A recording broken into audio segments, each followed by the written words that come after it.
Gather around, freaks. Can I borrow a match while I use a lighter?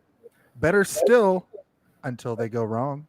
So gather around the internet transmitter and gather around the internet dagger shoe, because it's time once again for Hey, did you see this one?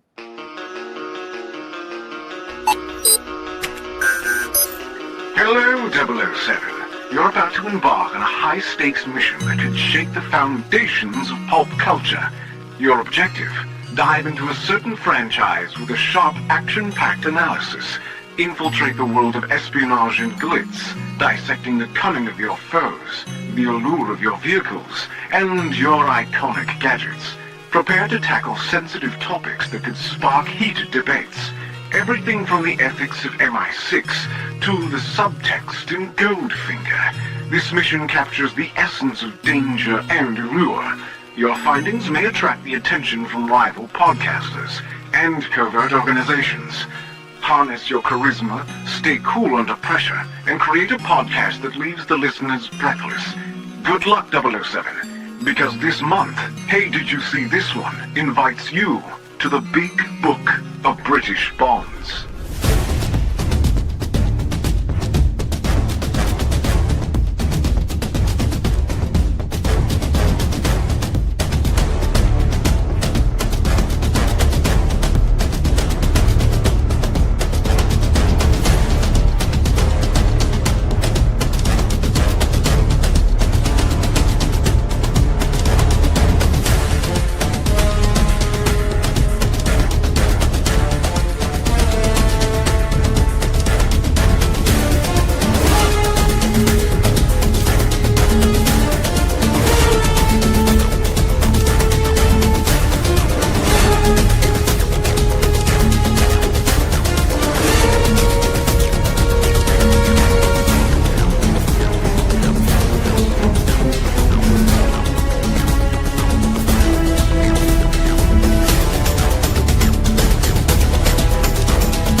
And welcome to Hey, Did You See This One?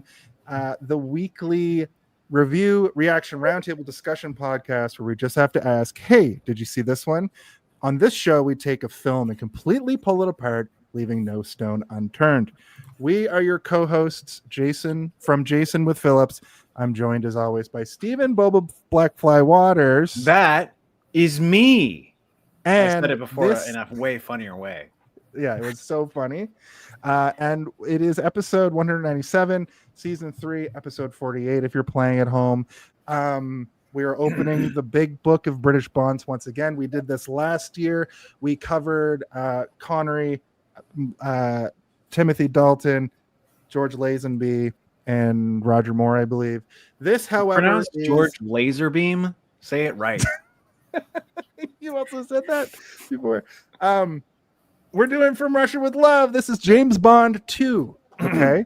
And we are Could you joined. imagine if they went with that naming convention for James Bond movies? James Bond 1, James Bond 2, James Bond 3. It wouldn't work because we're at 26 now. Anyway, it's continue. And they're all. It was also like at the very end, I noticed it's like James Bond will return in the next movie, kind of like what they do with the Marvel movies now. So, I think Kevin Feige. I wonder where Marvel got that from. Yeah, I wonder if they got that from. Anyway, I would like to welcome back to the show a cosplayer extraordinaire, an actor extraordinaire, and a writer extraordinaire. Now in the 5 Times Club. Welcome to the 5 Timers Club. I never thought this would happen. I can't believe this is happening. Oh my God, they're so beautiful. I don't know if you guys can hear the guy at the very end going, "Oh my God, they're so beautiful." It's very funny to me. B Dolly, everybody. Welcome back to the show. B Dolly, everybody. There we go.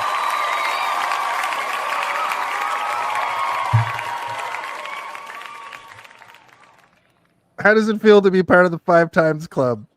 Way more fun than the Mile High Club. Wait, what? Who said that? Usually I get called back a second time, let alone 5 times. This is great for me. Excellent. I was hoping that you would take that again. That's what she said. God damn it. That's right. We're covering From Russia with Love, and that's been our show for this week. We're just here to test it out. Thank you for the people in the chat. Thank you for the people that messaged Steve and behind the scenes, because we had a massive technical difficulty. But we're moving on from that. Why don't we see what Zardos is up to? I think he might have a question. Oh. Zardos speaks to you. He demands you synopsize this film.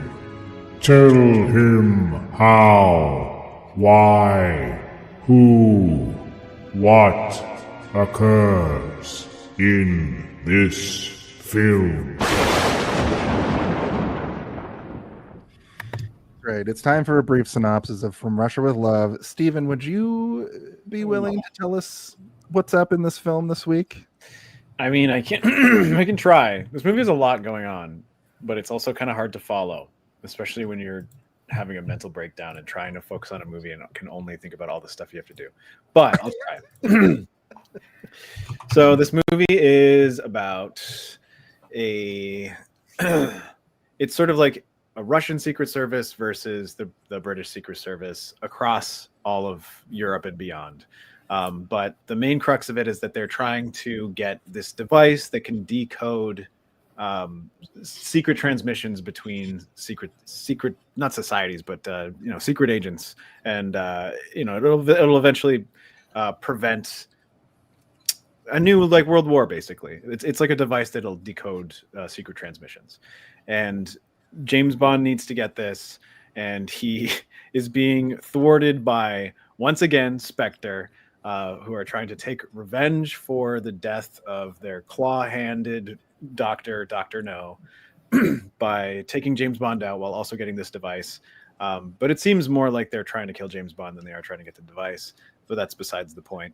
But we go on, basically, a James Bond needs a lady to help him in order to decode a code that will then allow him to use the device. It's all this sort of like complicated bullshit, but it's fun and good.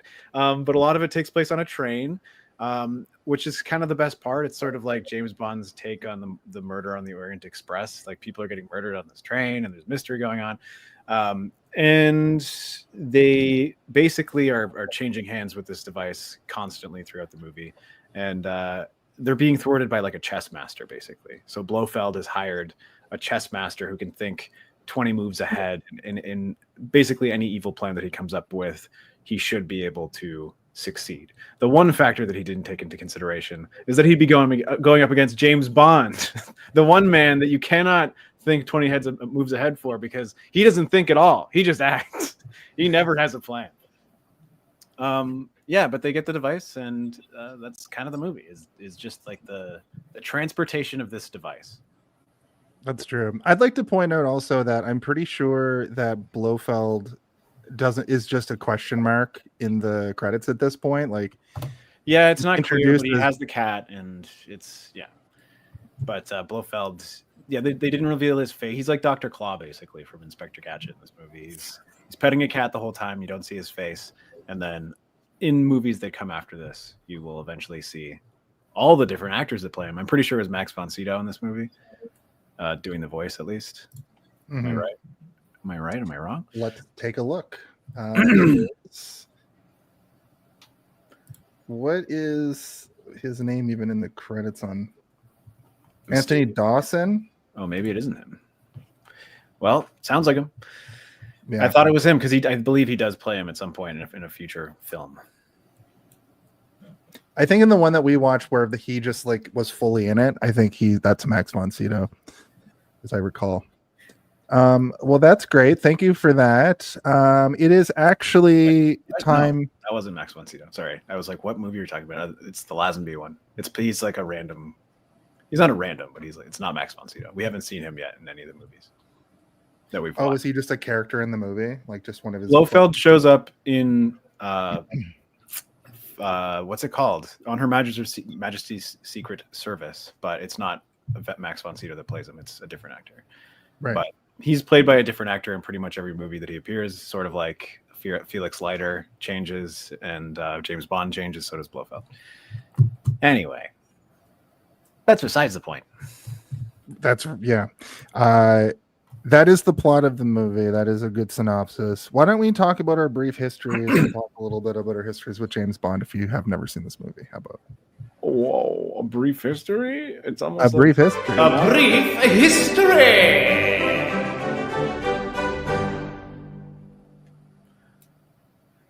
I made that. It's not bad. very good. Thank you. They get progressively worse. They get progressively worse as I ran out of time. Wait till you see the body of the episode. Ho ho ho. B, why don't you give us your brief history with this film if you have seen it or if you have a history. If not, why don't you tell us a little bit about your history with James Bond? Sure. So I've actually never seen this movie or any James Bond movie ever. But I have seen the Austin Powers movies, so I figured I would like them. As it turns out, I thought this movie was boring as shit. It was hot potato with gadgets. And, like, bad transatlantic accents. Like, even the Russians had, like, bad transatlantic or, like, Russian accents. It was so boring. I had to watch it in parts. I don't think I'm a James Bond fan, guys. No, this movie is, it's not as good as Dr. No. It's pretty, even Dr. No, like some would consider that boring, but I don't because of the kooky nature of it. This one didn't have enough kookiness in it for it to be really that great. There are some great parts, but overall I was also kind of like, I forgot I was watching a movie and I started thinking about something else and I haven't paid attention for 15 minutes. What's going on? I like this movie better when it was Austin Powers.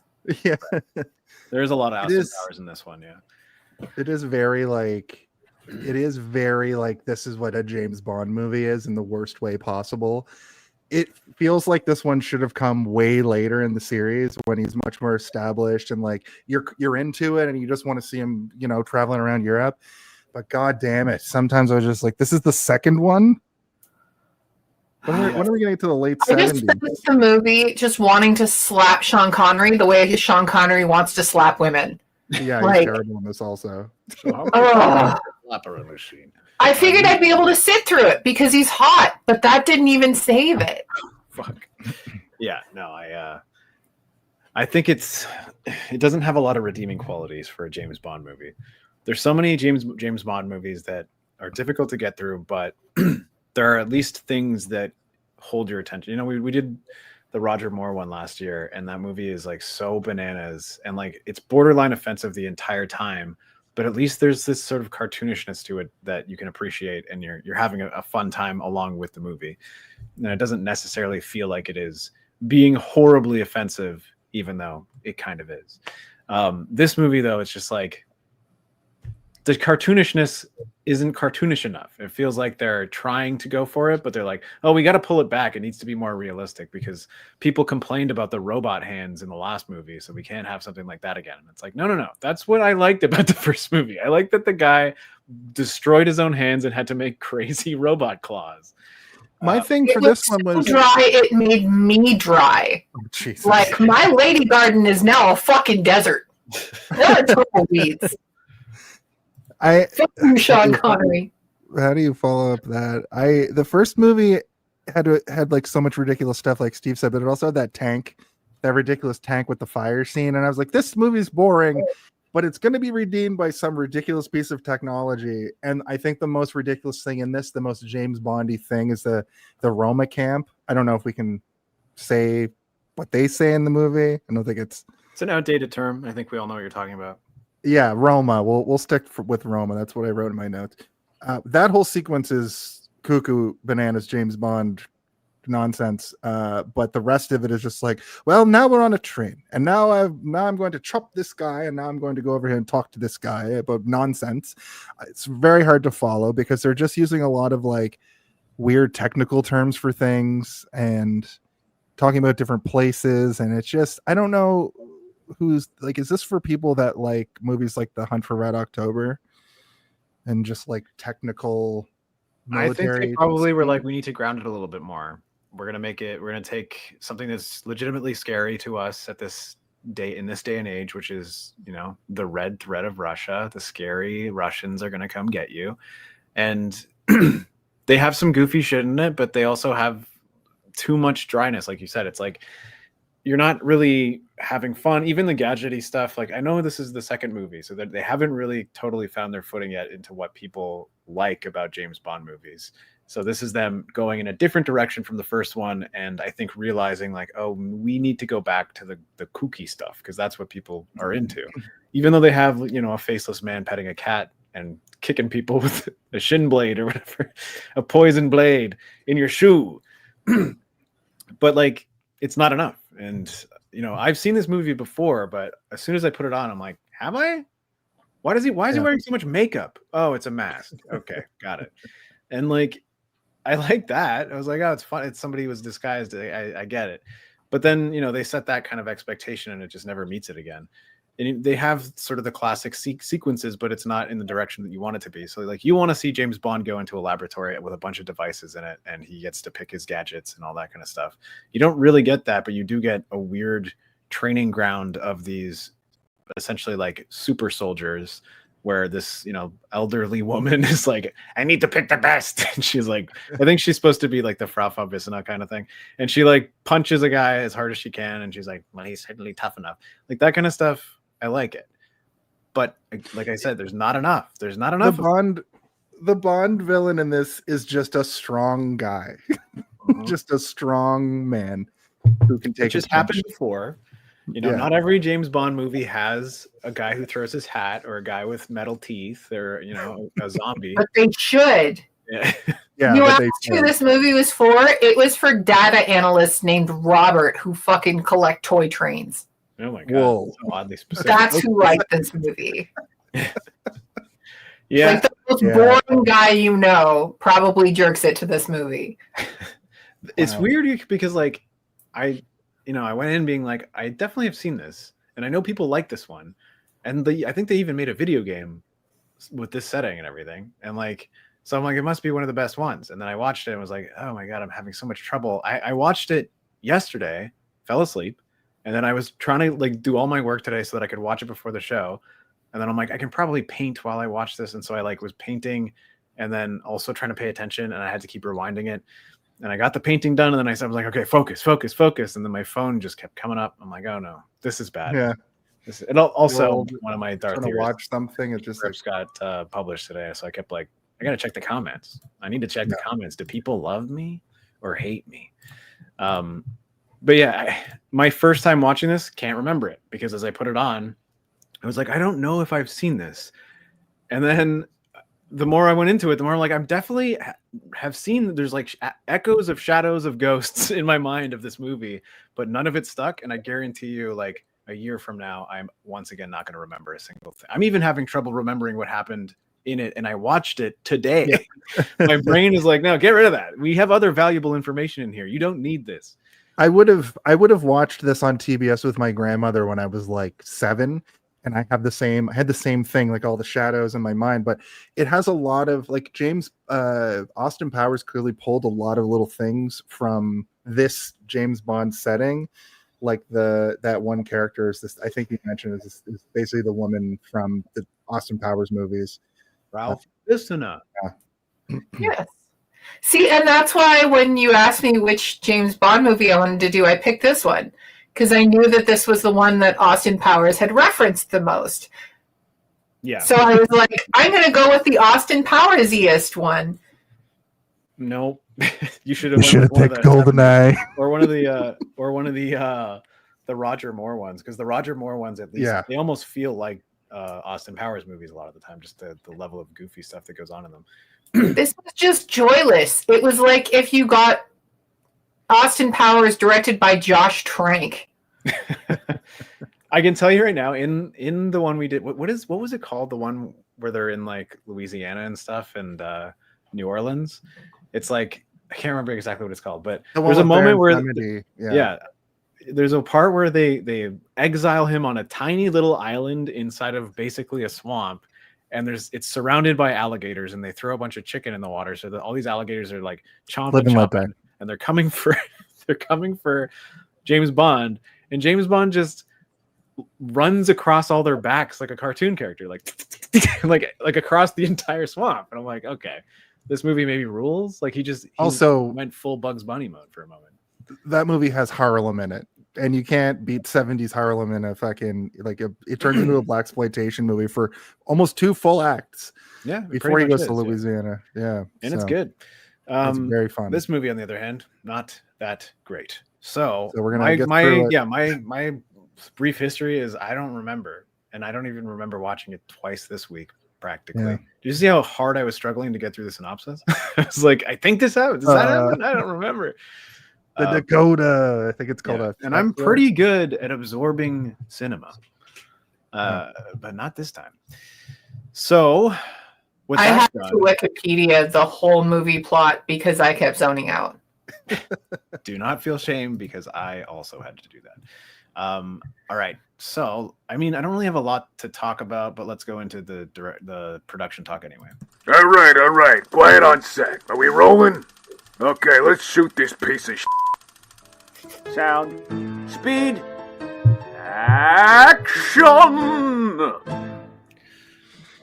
I just pulled a picture off the internet for that just one. like a Google Images search. Yeah, it wasn't AI though. It wasn't AI, and it's hard now because when you just Google things, AI bullshit pops up. So, yeah, I'm gonna put my foot down on no AI images, please. No AI. Yes, I wouldn't do that anyway. Images specifically, but this movie was only $2 million to make, and they really did not stretch the budget. They made a $2 million movie, but then guess what happened?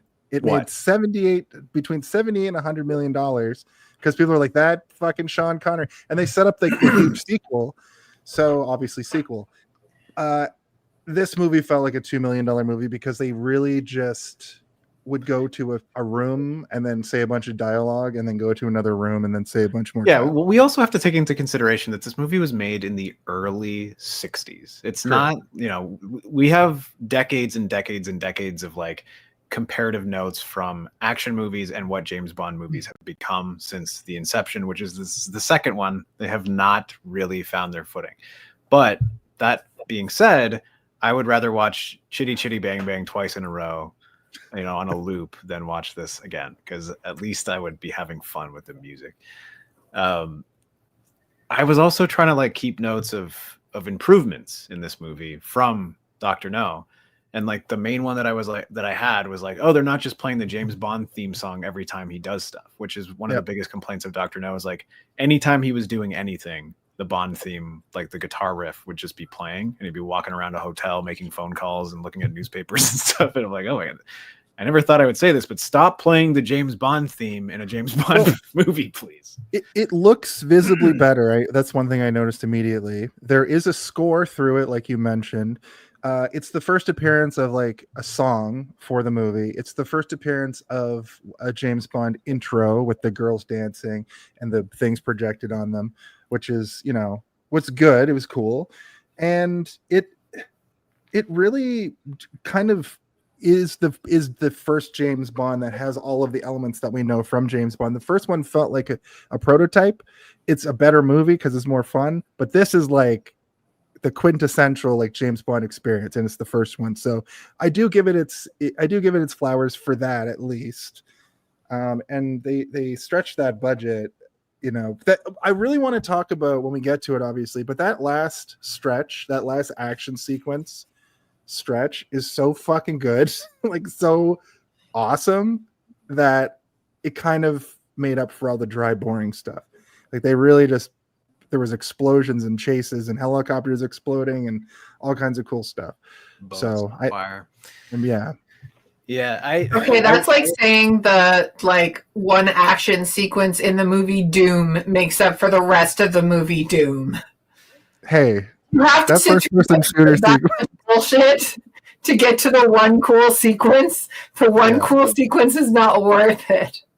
I'm with you, B. Don't get me wrong. I after so much boring, like I was with you guys. I couldn't understand what the plot really was. I just knew that this decoder needed to be. You said hot potato with something. Yeah, it's kind of being passed back and forth, and like people are trying to get it. He's got it, she's got it, then this guy's got it, then he's got it again. It's like, okay, this is not really a plot that's interesting to me, at least, especially when a lot of it is on the train. But like, I like trains. I always like when people are eating on a train in a movie. I like when there's somebody like, here's your menu, sir, on a train. I'm like, this is cool. I want to be on a train where they feed me. Still, I've never done it. But again, like I mentioned Chitty Chitty Bang Bang earlier, like it's so glaringly obvious at points where they're on like a studio lot. Movies have gotten quite good at hiding the fact that they're on a sound stage these days. And now that with the invention of the volume or whatever, it kind of went backwards a little bit for a little while there, where it's like, oh, they feel like they're on a soundstage because they just have a pile of sand with a bunch of LED screens behind them. Yeah, but I think they're slowly figuring that technology out as well, in the same way that in these old movies, it's like that part where they're playing chess.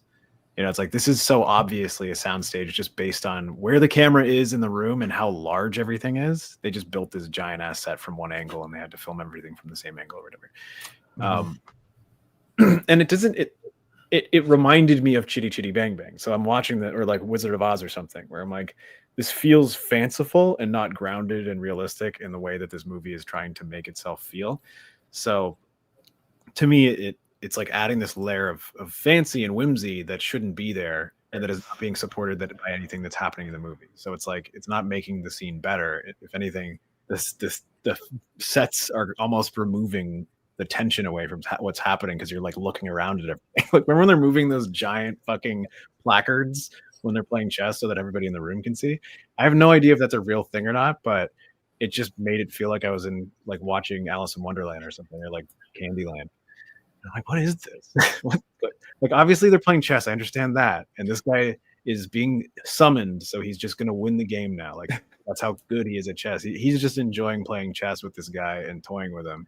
Now that he has to go, though, he's going to win the game immediately, just to show us how cool he is. But sorry, I'm getting into the bottom. That's true. I have a couple like random, like kind of fun facts. Production wise, it took 4 months from scripting to release. So they just slammed this movie out. JFK, it was JFK's favorite Ian Fleming novel, and he got to see this 2 days before he got assassinated. And it is Sean Connery's favorite James Bond. And I have to just editorialize and say it's probably because he punches a woman in the face a couple times. I don't know if that's why it's his favorite movie. I don't know if we should say that about a dead person, but I'd speculate that it's because he got to eat a bunch of train food. I got to eat so much train food on that one; it was great. Or maybe he loves punching people in the face. I don't know, specifically women. I mean, he did go on saying that. Oh yeah. Oh, I've seen the video. I've seen the video of him saying that he would. It's to stop them from being hysterical or whatever the fuck he said. It was psychopathic old man bullshit. Yeah. Barbara Walters should have kicked him in the dick and be like, "That's she just stood up and drop kicked him through a plate glass window." Yeah. Oh, I 100% would have. If that was me. Yeah, it was. I feel like I could have taken him down. I feel like I'm taller than him. You're probably taller than Sean Connery in 1963. I think we looked it up before, and he's like 6'1" or something. I think is his height. Okay, so he's got an inch on me. Right. Yeah. You would stand toe to toe with Sean Connery, though, at least. So, might be a fair fight. Might be a fair fight.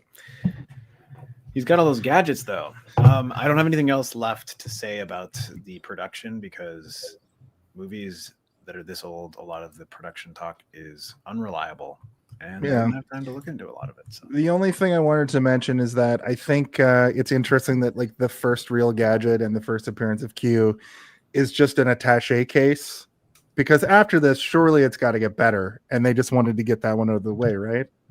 It's not that they wanted to get it out of the way. It's just like that's what it was. Like that's what they thought would be cool. Yeah. They're like, look, it's a briefcase full of a bunch of shit you can use. Oh, handy. It's got doubloons in it. And then when they go to the next movie, they're like, we got to make it a better. He's got to have crazier devices than this.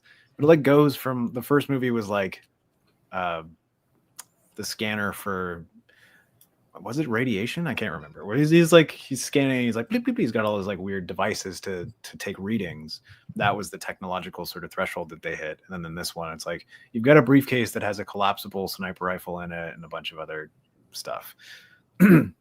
Yeah. Yeah. It only Should we gets get better from into it? here, folks. Yeah, let's do the body of the episode. Ho, ho, ho, ho! Everybody back up, because here comes the body of the episode.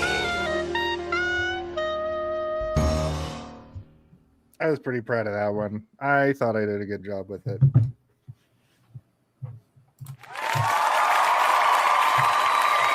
But that's gonna do it, isn't it?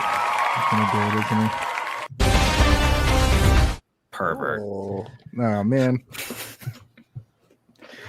That's So, right. this movie, James Bond in the Goblet of Fire. James Bond 2 seems to be higher quality already. That's my initial thought. But the opening to this movie is interesting. It's like a James Bond, quote unquote, is on a spy mission, trying to infiltrate. We get flashes of the buff guy. I think his name is Pluto Nash. no. Something His Nash. name's what is his name? Dennis Rodman? No, his Yeah. name is Cisco? No. His name is the Goldilocks gang? What is his name? His name is Crane. Is his name Crane? Nash. Nash. Is his name Nash? Something Nash. I think it's Yeah. Are we certain? Are we certain? I am certain. Okay. Grant. His name's Grant. Grant Nash. He's following a lot. He has like a shock of crazy like lightning blonde hair, and he is following James Bond through what looks to be like a hedge maze or some shit, and easily dispatches him. They fight for a second, and then he strangles him to death with a garrote wire attached to his wristwatch. Yeah. And then the credits roll, and that's the whole movie. We'll see you next week. But the whole time I'm watching this, I'm like, why the fuck is Sean Connery got so much makeup on? He looks like a ghost. Like, it's crazy how much makeup they've put on him. And I was like, this, and I'm like, wait, is it going to be, he's wearing a mask or something? It's not going to be him. Like, it's somebody wearing makeup, like a fake nose. And then it wasn't a fake nose, but it was just a rubber Sean Connery mask that they cartoonishly take off. So I'm like, oh, they've set me up for like, I like this weird Scooby-Doo shit that they're doing. That's fun. Because it's clearly Sean Connery just with makeup on, and then it cuts to the guy on the ground, and he's clearly wearing like a crappy Sean Connery molded face, and they pull it off, and it's some dude with a mustache. He then assumes this guy's identity, doesn't he? He's pretending to be this guy for the rest of the movie, I think. Oh, okay. After he's selected by the villains.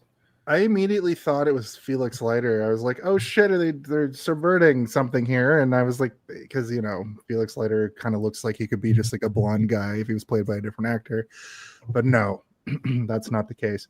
But before we get any more information, after this guy takes out not James Bond and his hilarious mask just kind of falls off, we get the first ever James Bond ladies dancing around intro, and it is belly dancing. So that was all right. It's human flesh with projected credits onto the bodies with colorful lights. And it's not terrible. It's not terrible. It's all right. A lot music video in the 90s that did that too. Yeah, it felt like a it felt like a 90s music video for sure. But this is sort of setting the groundwork for what is to come afterwards, because I think the next movie in sequential order is On Her Majesty's Secret Service, which comes after this and has a much better opening sequence, and in my opinion, a much better opening song.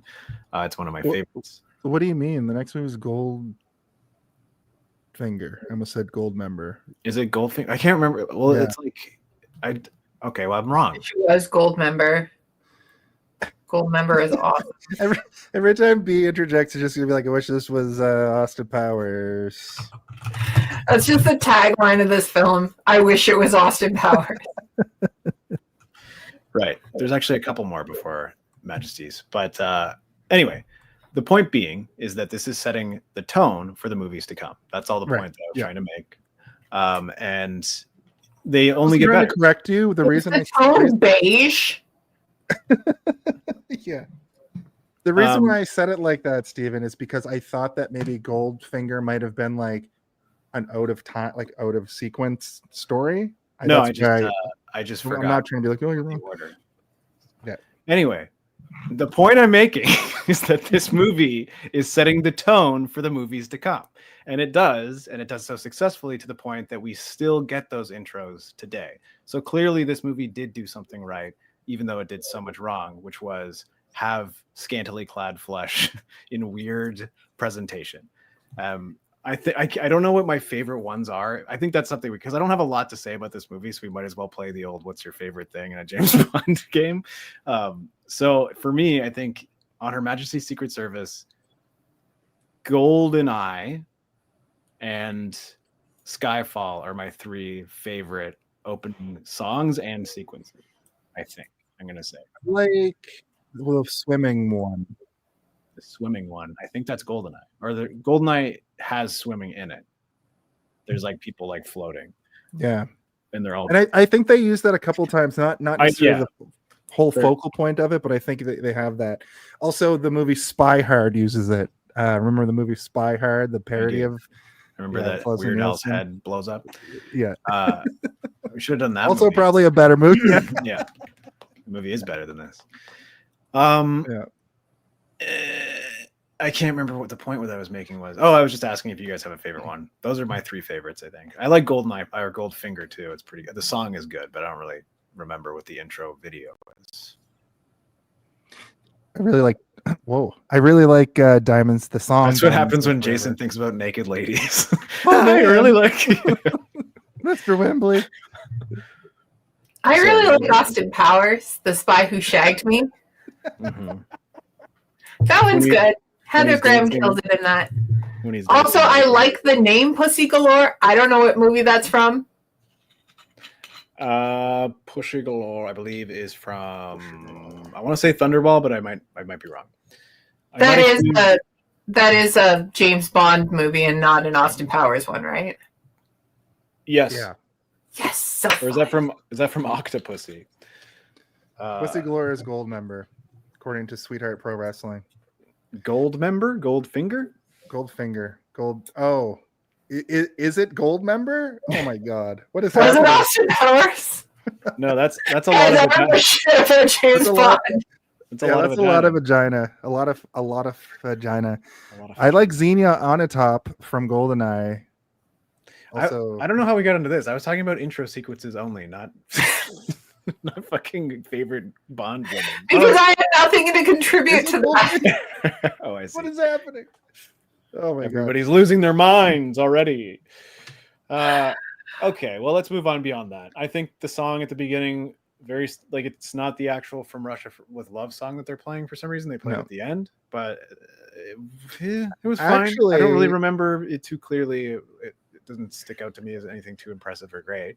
It's kind of no like Honor a Majesty's R&B Secret Service. kind of a song. We'll get to it. Comes up actually earlier than the ending. They play it at the beginning of the movie too. What I mean to say is they don't play it in the opening credits. It's like as they Right. do in all the other movies. Because as James Bond evolved, those intro sequences basically became music videos for pop culture icons. Like people who are huge in whatever genre of music they're at the top of.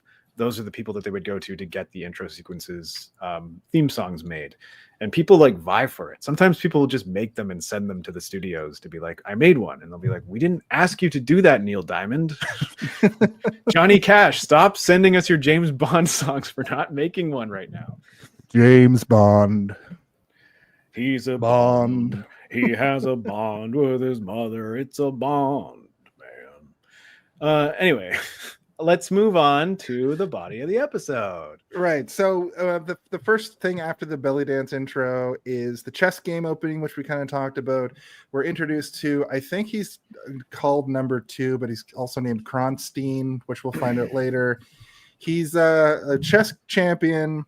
Apparently that chess set that they were playing on is like $100,000 or something. They like got this incredibly rare chess set to just do the scene for. I have it in my notes here. But that's really interesting to me because like, does that include it in the budget, or is that just like, we got a cool chess set? They probably just rented it. Yeah. But he gets called away, and then he just wins chess, which is So I have a pretty funny cool thing. anecdote. Okay. I've been watching a lot of Taskmaster recently, and there was an episode where they're like 2 Taskmasters are playing chess, and in between they would pick up the chess pieces and eat them like they're made of like cheese or something. And this is how my brain was having such a difficult time watching this movie that when I was thinking about it today, I'm like, is there a part where the 2 guys eat their chess pieces? And I'm like, or do I have early onset dementia? What's going on here? I combined episodes of Taskmaster with James Bond. In my defense, they are both British entertainment. So that's my story. I hope you guys liked it. Oh man. Sweetheart Pro Wrestling says, I had one job, match the right Bond movie with a vaguely vulgar female character name, and I still blew it. Still Blue It is the vaguely vulgar female character name in the next one. Yeah, that's the gold member Bond girl. Vaguely blew it. Stiletto blew it. Where's Oh, Noel? Noel comes up with the great names for Bond. That was a women. task we did last year. Was everybody come up with a Bond girl name and a James Bond movie name, and mine was Penelope Bang Bang, and the movie was Tomorrow Died Yesterday. Still good, I think. I think I'm gonna stick with those. Yeah, that's pretty good. Are we doing that too? Do I have to start thinking? Yeah, we'll save it to the end if you can think of one Yeah. throughout the show. Yeah. So we're introduced for the first time to a man with a ring and a white cat who has a very menacing voice. He's watching Fighting Fish. I'm so Basically- surprised that was not Max von Sydow. It sounds exactly like him. But you know, I guess a lot of people sound like that. You find a guy from an Eastern European country, or you know, slightly like Swedish or German or Austrian or something. That's right. Also, this character's name is question mark in this movie because we aren't formally introduced to him. I think he's also referred to as maybe number one. Number one. But he talks about the Fighting Fish and references Spectre, which was introduced in the first movie. It's sort of like the anti-spy league of extraordinary villains. Yeah. They're an acronym for something wild. For some, like, they came up with Spectre and went backwards, clearly. Both the R stands for revenge and the T stands for terrorism. I know that much. But I can't remember what the other letters are. They're going to steal some sort of electric decoding device, the Thekler, which is also an acronym, as I learned from reading through my notes that I have here. And the woman reminds me of the woman from Austin Powers. Her name is Klebb, Rosa Klebb, who is the same as, what's the character's name in Austin Powers? Do I need to fucking... Yeah. Pull up said it the 3 Austin times. Powers. I don't know. Brow? Like brow. Right. Farbissina. Farbissina. Yeah. There it Farbissina. is. I don't know what else I could. So anyway, special executive for counterintelligence, terrorism, revenge, and extortion is what Spectre stands for. Right. Yeah. Also, did you notice this interesting camera technique that they do here? It reminds me a lot of a Dutch angle, but it's when they show these evil people, it kind of moves back and forth weirdly like this, which I guess it's supposed to give you like an ominous feeling or something. It made me think that they were on a boat. I'm like, are they on a boat? I think these people are on a boat. Max von Sydow would finally play Blofeld in the unauthorized Sean Connery film Never Say Die Again, aka the Thunderball remake. Never say never again. Never Say Never Again. Is that real? Why is it unauthorized? I have so many questions. We got to get Just Dugan in here. All that and more in a couple of years when we cover that movie. I think I remember hearing about that though. But they discuss the death of Dr. No, and then just a gratuitous massage scene is happening with Strong Guy, and then Klemp shows up via helicopter, and they show her the training grounds. Grant Nash is a stone man who seems like an anti-Bond type. That's me saying that. So now we're going to go over to Istanbul, and a blonde woman is being stalked. She's And then important to the plot, but Tatiana fucking Romakov, just Tatiana. She has a very German last name. yeah, Romanov. Tatiana Romanovsky. It's actually Romanova. It's like almost Romanov, but Romanova. Romanova. She shortened it so she could do films. Yes.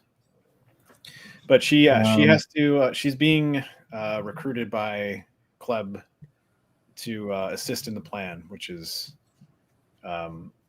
they trick her into making her think that she's working for Russia still, but really she's actually secretly working for Spectre and just doesn't know it. Also, Colonel Kleb, gonna say it, might have the hots for Tatiana. She keeps touching her. Okay.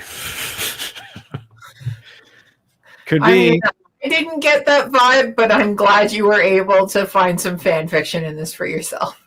Yeah. I wrote down the word Klebspian, so Ew. I thought it was more of a motherly thing, but okay. I mean, that's also what I got. yeah.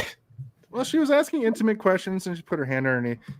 I feel like maybe you've just been watching too much MILF porn, Jason. That's when they said the name of the movie in the movie. I thought you were going to hit the theory button. I thought it was the theory button for a second. Listen. Am I turning red?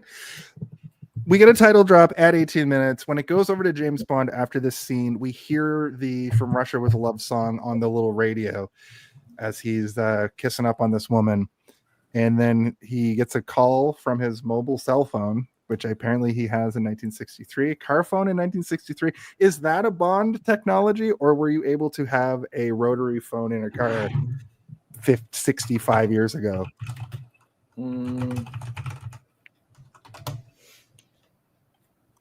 Tell us, people. 1946. Oh. They were around right after World War II. I also But that, was referred to that was James- the full car service, which means that you could get it like domestically Oh, crazy. as like a consumer. I also referred to James Bond in my notes here as Old Harry, which he is a very hairy man. I don't know if you guys clocked that. Ironically, wearing a hairpiece in this movie. Really? Say more about that. Sean Connery is bald, How Really? bald are you talking? like full bald, like just the sides, like Picard level bald. So even his hair ran away from him. Yes, it ran down to his butt. Down his arms. Yeah, And down his legs. arms to his. It collected on his forearms. Yeah. Is this woman that he's with the woman from the first movie who he's kind of having a liaison with and then gets called away, or is it this a different woman? Do you know? Doesn't matter. That's a different woman. Okay. She is, yeah, this is how they always start. Bond is always with a lady when you meet him, and then he has to leave the lady, and the lady's disappointed, and then he finds another lady like 20 minutes later, sometimes less, sometimes it's within the the same- same scene. It's the same thing that happens in every movie too, where they're like, "You have to be here in 1 hour," and he's like, "How about an hour and a half?" And they're Yeah. like, fine. Make that 2 What? hours. Yeah. And let's get another bottle of champagne. Yeah. Yeah, so he decides to stay and fuck. But Bond finally makes it to the office. Also, do you know what I really don't like about this movie? James Bond's like one-liners are all so terrible. Like his little quips, his little like, well, I guess they didn't stay for a anyway. He walks into this that's office, another thing that like- evolves as well. It becomes a little more punny as they go on. Like I liked a couple. There's one where he traps a guy's arms in the the hood of a car, and then he grabs him and just says, "Excuse me," and then punches him right in the face. Yeah. I'm like, okay, I like That's that good. one. Saying "excuse me" and then sucker punching somebody is funny to me. But he when he walks into the office, he throws his hat on it, and they're all in awe, and he just like says some dumb quip. No, they weren't in awe this time. This is the one time they weren't in awe. And he was like, "Oh, shit must be serious if nobody was impressed by my hat trick." Oh, yeah, Everybody that's loves my hat trick. That's the thing. They always like focused so hard on it in the first movie. Every time he went to that room, he everyone's like, very good. But this time they're like, "This is serious, Bond. Stop with the fucking hat already. We need to talk about Russia." He's not even that flirty with Moneypenny either. Yeah. And I will admit, this is where the first moment where my brain fully shut down. It's like, what is happening? You lasted way longer than me. I mean, at least the other scenes had like a shirtless man getting punched by an old lady. I like that, or in the gut. Kept my attention. I'm learning so much about your internet search choices today, both of you. Yeah. Shirtless men being punched in the gut. And I guess Got MILF porn and shirtless men being punched in the gut. Both good choices. pretty standard, pretty vanilla. I guess. I created the subreddit for that one. Just kidding. The mission, I guess, seduce or get seduced by Tatiana. We're also introduced to some new technology, a briefcase. I thought the briefcase was going to shoot the bullets. Nope. It's got a gun inside you have to put together. And also it just has like 2 rounds of bullets you pop out of it. It's crazy because like the crate that they find on the boat at the end of the movie was more useful than this briefcase was. I mean, it had its moments throughout, but it like when you hype up a gadget like this, it's got to be a clutch item that he either uses the entire time or has one big moment where he uses it. And I mean, it had a big moment, but it was kind of, I didn't understand what it did.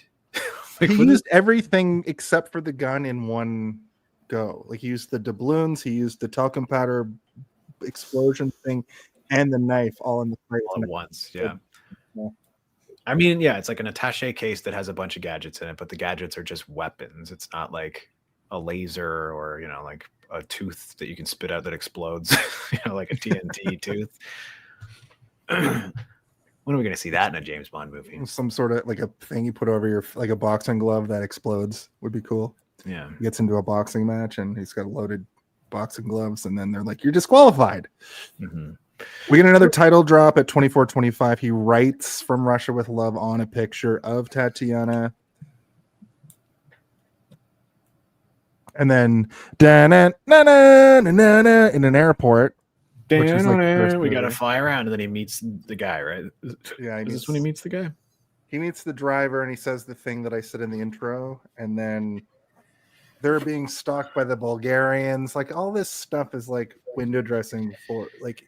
Yeah, and it ultimately doesn't really never have come back. It ultimately has nothing to do with the actual plot of the movie. It's just there to have stuff happening, which is kind of disappointing because if you're going to build something like this, it feels important to have everything sort of threaded together in some interesting or collaborative way, or at least have these people be working with Spectre in some shadowy region. And if they were, I missed it. I didn't follow at all because to me, even the locals know about it. They get it. And it's like, yes, they're in Bulgaria now. They follow us. We follow them. It's just how shit works here. And James Bond's like, oh, it's a beautiful symbiotic relationship, I guess. Yeah. And then so when Bond goes to meet Karam, I missed his name, so I refer to him in my notes as the mayor the whole time for some reason. I was like, I don't know, he runs something, he's the mayor. But his name's Karam Bey, and this is kind of his like his buddy in this one that he goes into some capers with. And I kind of like their little thing that they have. Also, he alludes to the fact that he used to be a circus strongman, which I thought was interesting. And then we get I don't remember this happening in like the later movies that we watch because we're back a ways now. We've watched up to the 80s with a couple of them with Timothy Dalton. But does every James Bond movie just have a scene where he walks into a hotel room and for like 7 straight minutes he's just like looking at stuff? Because that definitely happens right now. I think that's another thing they abandoned after a while because they're like, this is just boring. Like, Bond doesn't need to look around for devices. He should just always assume he's being surveilled at all times, and like, you know, it's boring. Like having somebody look around a fucking motel room for bugs is just like, oh my god. They did it in the Roger Moore one as well. Remember? And he's like, he finds like 20 of them. It's like, okay, we get it. The room's bugged. But then it gets to a point where it's funny. Like the amount of them that he's found becomes comical because there's so many. It felt like a Golden or an Austin Powers gag after a while. Yeah. It should have been 14 straight minutes of it just to really hit it home. B, when you go to a different city for like a cosplay, for a Comic-Con or a cosplay event, when you go into your hotel room, do you check behind every painting for a bug? I actually have, because they've found cameras in hotels, there are specific places like the bathrooms and whatnot that I check for cameras. And then I just make sure the doors lock. And if they don't, I wait by the door with an ironing board, which happened last September. Holy shit. I was filming a movie in Niagara Falls, and they put me up for the night in this hotel. And I swear to God, it was a murder hotel. I get in there, the balcony door is open. Like what? And the front door is open. Like it wasn't locked. And then I go to like check everything, and I check under the bed, as you usually do. And then the balcony door doesn't lock, and like the balconies were close enough together that somebody could get there from another balcony. So, and then later that night around 12 a.m., somebody just started pounding on my door and wouldn't go away. And then I called the front desk, and they're like, yes, we know about that. We've dealt with it. I'm like, okay, what was it? And they're like, don't worry about it. We've dealt with it. So I literally like Home Aloned a glass of water on top of the door, and then sat by my bed with an ironing board all night. Oh my God. So that was my own little James Bond moment, but I didn't get to attack anyone with an ironing board. So it was about as boring as the movie we're talking about here. See? Yeah, it's all I knew that you'd have an anecdote for something like that. I love the fact that just Duggan brought up the hair trick, because I love the hair trick. That's what you should start doing, is take a piece of your hair, lick it, and then put them all around your room so you can see if people have come in and messed with your personal effects. But the water on top of the door trick, I think that would have gone a long way. Yeah. I would have had the iron plugged in and just wielded it. Just sitting there like, yeah. That's well, crazy. See, you can just swing with an ironing board, and there's a lot of reach with that. That's true. Yeah, you got to get close. And then I could get out through my unlocked balcony. That's true. Yeah. Good weapon. Good escape plan. Listen, guys, James finds a dead guy in a car, so that happens. Yes. And then we get that weird scene where Karam and his, I guess, girlfriend, she's just mad that he won't take her to bed. He's trying to solve the world's issues. And then there's an explosion, and the explosion looked like it was from the 60s Batman show. I don't know if it was purple just to like emphasize a different color than just like gray smoke, or if they used some sort of gas. I don't know. Did you guys notice that it was purple even? I did not. I think I had tuned out at that point. I just thought it was an explosion. I'm like, how long into the movie is this? I'm still like, yeah, this is gonna get good. I'm not even like disillusioned by it yet. Weirdly enough, my favorite was the train. Gaslight yourself into hoping to like this far. I'm impressed. Sometimes you have to. Some of the movies that we cover do get there, and you're like, okay, I see what I was waiting for. This one never really gets there. However, I think that the line, as he's about to make love to his beautiful wife or girlfriend, he says, "Back to the salt mines." And I was like, what an insane thing to say. Yeah. It is funny that he hires all his sons, though. Yeah. and they all also were in the circus. I think is like Yeah. the implication, because doesn't he say like one of them used to like bite chains in half with his teeth or something weird? Oh, I thought he was referring to himself, but is he talking about his sons when he Oh, talks maybe about that? I don't know. I thought he was Yeah. like implying that his son used to do that before he hired him, and he's like, I hired all my sons. My weirdo fucking Russian Istanbul Turkish sons. But it turns out that it seems Russia has attacked due to Bond being there. Maybe that's what Bond speculates. Mhm. So they naturally investigate the sewers, and They have to they go to seem the to- sewer level. That's where the Yeah. keys are. You find a key in the sewer, and then you go unlock they got something. they got a little boat down there, which I thought was kind of cute. They go through the sewers. I like how they come up on the other side and they just have like a porthole that's spying into the like Russians that are in town. I think the consulate. But what I'm wondering is like, does this porthole just like come up out of the floor subtly, like over in the corner of the room? I could not figure out how this was working.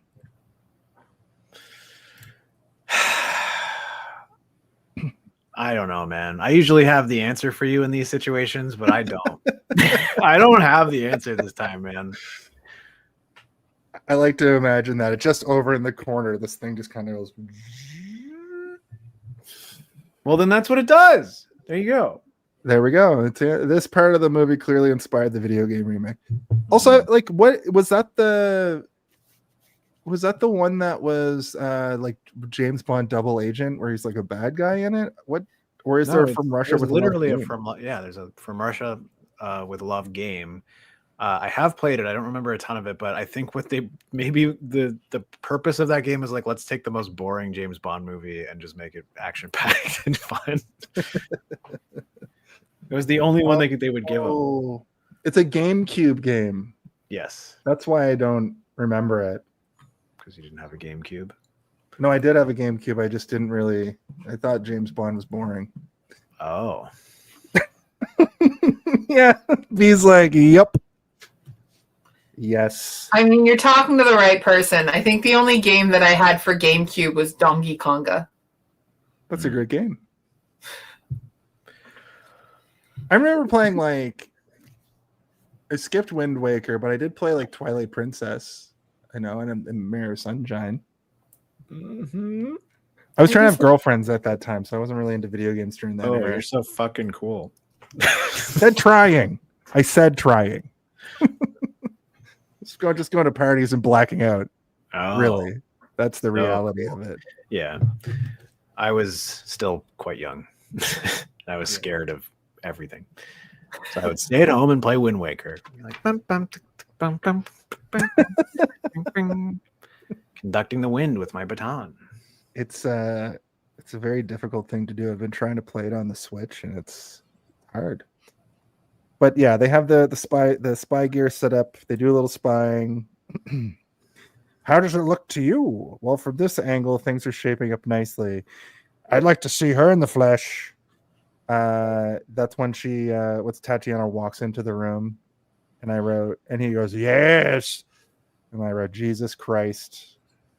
H-A-H-A-H-A. I wrote that down in notes to myself. So Bond and Karam, they roll up to a party, and that party is a party of Romas. Spoiler alert, this is my Home Alone of it all, because this sequence is insanity. This sequence is the most James Bond shit. I want to see what this part looks like in the video game, in fact. I But, guarantee it's not in the video game. No. The Russians are sort of spying on this party, and it's revealed that like Karam knows these people. You got to be chill. We got to get the information out of them. But it turns out that two of the women in the town are blood feuding over the son of like the leader, or the son of the also mayor. Yeah, and then they have to like fight to the death or something. Yeah. And I think this is why they have the belly dancing intro, because we get a full 5-minute belly dancing sequence here, which also was kind of like, Well, yeah, who's this movie for? it's for horny men, Men? Yeah. horny old men. Yeah, it's like it's a very, and then after that, it's like an even longer, weird belly fight scene. Where the belly dancing women are now fist fighting each other. Yeah. And Karam says to Bond, no matter what happens, say and do nothing. And Bond is like, well, good, because I have a boner. He's clearly just so like they're sitting around this table just like watching like creeps. It's very bizarre. And right as one of the women is about to kill the other one with a fucking glass bottle, the Russians attack. And then we get a huge action sequence, which I don't know. There's not a whole lot to talk about. It's good. It's well, like I like a good fight choreo. There's lots of explosions going off. There's lots of good action. We're introduced to that one character who's got like slicked back, like longer blonde hair, who becomes a sort of character here in a minute. Yeah, and it feels very old Hollywood. This whole sequence, like they're in like a weird kind of easy to get ruined castle. I guess I don't know where it is, but it doesn't feel like it's on a back lot. It feels like it's an actual location. But everything's on fire, and dude is just watching the battle from a distance, and James Bond is just shooting so many people. he's shooting the attacking Roma, and he's also shooting the Russians. But a lot of people have guns. This is like a rival community, I guess. I didn't really track why these people attacked. I guess maybe they were hired by the Russians. They were attacking in conjunction with the Russians because they were after Karam. Right. And then they light the place on fire and retreat before any casualties from their team. But no, I don't know why I wrote that, because you're right. There were dead bodies everywhere after the fight was over. There's so many people that die. Yeah. James Bond himself shoots like 12 people. I just brought it up right now because I'm like, I don't remember what happened. So kind of watching it in the background with the sound. And then another bizarre thing happens where Bond asked, they're like, we're forever in your debt, James Bond. Please tell us anything you need. And he's like, how about those women don't kill each other? So Bond's a nice guy for exactly 10 seconds before the leader of the town is like, well, you can have both of them. And you decide who gets the other guy or something. And it's heavily implied that he had a three-way that night. He's James Bond. He has a three-way every night. The only times we see him making love are when he's decided to take one lover because they weren't allowed to show three ways in the 60s on screen. Yeah.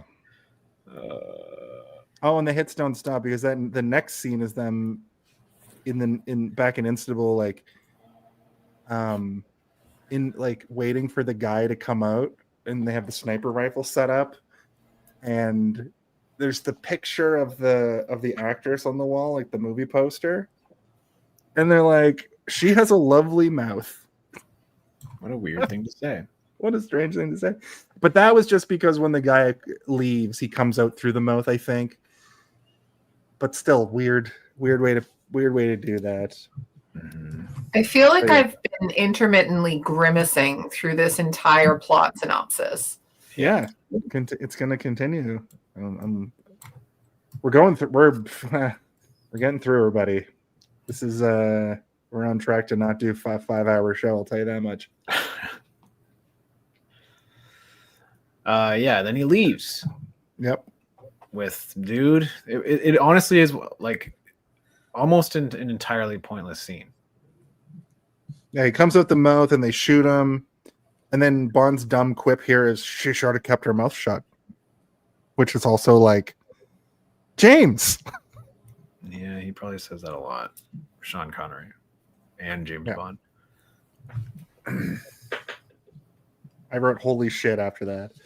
So okay, back. I have almost no memory of anything beyond this point until they're on the Oriental Express or the Orient Express.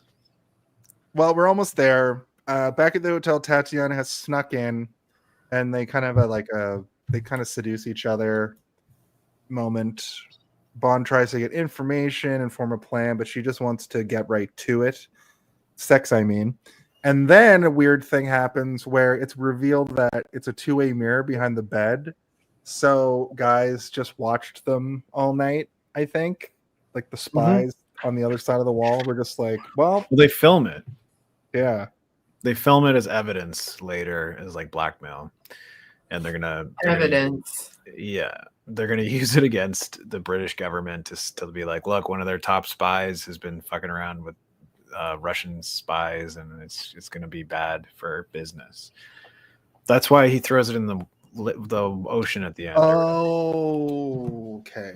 I didn't clock what that was at the end. I was going to ask. See, you I what track the was there. important things, Yeah. the things that matter. He threw away the fucking porno tape that would have. Yeah. He's like, I Uh, don't like the angle. My ass looks too big. Is my ass Well, they look would've big in leaked- this video? They would have leaked that, and he would have become an international star on the internet, like so many people have done over the last 20 years. But James they- Bond number 97, Flesh Mechanic. Ugh. What? Flesh Mechanic. That's the best thing I've ever heard. I'm gonna write that down because that's got to be a T-shirt. I think. Flesh mechanic. Yeah. That's the name of an actual OnlyFans person. Is it? Really? Can't make it into a shirt then. Is he friends with Girth Master? I assume Flesh Mechanic is a man. Could be a woman. It's a man. Hmm. He has a mustache. Hmm. And a tool for working on his car. He's a mechanic. Yeah. Yeah. He's a mechanic. He doesn't. He is a wrench. A A wrench. socket wrench. Right. So they meet at the spot that they discuss. There's this guy with glasses who's introduced early in the movie, and then like he's here at this point in the movie, and I think he's introduced again later. That they never really. He's just kind of around. I don't know if he's really important. Maybe he's a character from Goldmember. I might have overthought Gold it. member? It's Goldmember himself. Goldfinger. Goldfinger himself. Goldfinger with his member. Nope. Oh, Anyway, they play a bit of cat and mouse. The girl puts down the map in a container. Strongman shows up. I'm still giggling at Goldfinger himself. I'm just thinking about it. That was my nickname in high school. Just kidding. Heyo. I was waiting No for one had to that. say it. Yeah, but there's this whole thing with the fucking map in the container that she just like leaves, and then Strongman's there. I don't know. This whole scene was kind of confusing, and it's the plans for the Russian consulate and where everything is, because they have blueprints for that building. But since Tatiana works there, she's like the decoder. She can work the Thekler. She's written down what all the rooms are, so they can break in soon. Why are you laughing? I thought of another good James Bond girl name. Decoder Fanny. I like that. I like that. Yeah. Hi, Caitlin. Welcome in. Welcome to the jungle. We're here talking about Russia, from Russia, with love, and all three of us are struggling to remember what happened. So we all watched it this week. I have the movie on. I have extensive notes, and I'm still like, oh, what the fuck is going on in this movie? I can't wait till Goldeneye. I know that movie like the back of my ass. Yeah, I owned it on VHS and watched it 1,000 times. This movie I saw on TBS as a kid and probably was like, I'm gonna go outside and play with my toys. What are they doing in the church again? I can't remember what they're doing in the church. I remember there's a big long church sequence. Is this the I think for church? the sin of making this movie. Oh, Yeah, right. That's probably what they're doing. Yeah. I thought that I thought this wasn't a church, but it was more of a like bus, like a train station or something. Oh, it looks like a church. Do you have I it just- up right now? No, I just wanted to look at that Roma camp scene again. But the blonde dude is basically keeping Bond alive because he's part of the plan, right? He needs him to get the stuff so that he can take the stuff. So they're sort of using Bond as a way to get their plan to a certain point, and then they can eliminate Bond and take all the stuff that he's taken for themselves. Mhm. So I don't really like that because it's showing it, and it's showing the guy protecting him constantly, right? So you're like, why is he? Oh, okay, he needs Bond alive. I get it. I understand that. But the chess master guy doesn't really they don't really like lay out the plan for us in like detail. They sort of hint at the fact that he's got a very extensive plan, but you don't get like a full breakdown. And it's wait, Bond. is Glasses guy the chess master guy? No, the chess master guy you only see at the beginning and the end, I think, and maybe like Right. one scene in the middle. You see him be like, I've come up with the perfect plan and will never fail ever. And then who I'm like, this guy has the most Russian face I've ever seen. Like he looks like Vladimir Putin. I wrote that in my notes. In fact, I was like, "Why is Vladimir Putin in this movie?" He's got a Putin punum, as they say. Yep, they do say that. They say that in Russia, and then you don't see him again until the end until he gets shin stabbed with a poison boot blade. That's what they called me in high school. That's a good string of words I just It did was- there. Shin stabbed with a poison boot blade. And yeah, it's just a lot of globetrotty stuff, but it's not exciting. It's just Bond sort of sauntering around for a while until he gets to the train. And then the train Looking shows around up and I'm like, corners. trains. I like trains. I like trains. We're just about to get to that point. They make it to a boat. They discuss the Lecter. They take the device back to the Brits. He interviews her on the boat about the Lecter, like the decoder, and she keeps can't being stop like, talking about wanting to "Yeah." fuck the whole time. It's so weird. It's so uncomfortably weird. But this is like a bit of good comedy because like there's 7 people sitting around listening to this, and he keeps having to be like, "Can we just keep to the subject?" No. And then But I at just the want end, to see what your penis looks like again. yeah, just take it out for me, please. please. There's But other then at the- people here on this boat. I don't care about the other people. They can see it too. They will like it as well. But at the very end of it, it goes over to Moneypenny, who's like taking the notes for it, and then James Bond turns to like the microphone and says, "Moneypenny, since you're obviously listening to this, leave those parts out," which I thought was like a good little bit of comedy. I thought that was fun. I had a Yeah, moment I where was mean- like, "Oh, this is okay." Sort of the forever joke, I guess until recently, is that like Moneypenny is like pretty much like in love with James Bond, and James Bond is kind of in love with Moneypenny, but it's like they know that it's not wise for them to get together, so they never really do. Mhm. But she's also like, she's still, it's not that she's jealous or that she's envious. It's more like she's just kind of like, I wish I could be with James, and I know that he likes me and would want to be with me, but it just, he's a field agent and I'm not. I'm like a super spy from behind the desk, which I kind of like that dynamic, but they milk it for comedy all the time, but sometimes it feels a little bit rude. And I guess it doesn't feel rude in this movie to me all that much, but like there's a few of the Brosnan ones where they really make Moneypenny out to be this like really horny, like she just wants to fuck the shit out of James Bond, and he's like, "Not today, Moneypenny, maybe tomorrow." Yeah, the 80s, the Timothy Dalton one where they're in the 80s and she's very 80s, felt like that too, where she's just like throwing herself at him. These older ones feel like my little theory about how it's like unrequited love, or not unrequited love, but a forbidden romance. Like they work together, they have to have all this information, they can't really be together. But it does definitely, there are dynamic changes throughout the films. It's like innocent here. He just goes over and he like brushes her hair out of his face, and they give each other a little peck, and they have a little flirtation. I think it's okay here, as long as he doesn't punch her in the head, which he wants to. Yeah. Right. So when we get to the Russian consulate, we get the little moment where he's like, "Is that clock right?" He's like, "Yeah, the Russian clock's always right." And then he goes back and he goes, "So you said the clock's right?" He's like, "Russian clock is always." We got a huge explosion, and they they use those plans to sort of cause a distraction / break in. I like that James Bond just made a beeline for the Thekla, for the decoder. Like he just went for it while everybody's freaking out around him. I thought that this scene, I like chaos in movies. I thought this was a good little moment of chaos. And then there's that weird scene where he's escaping with Tatiana and they go down a tunnel, and there's just so many rats for some reason.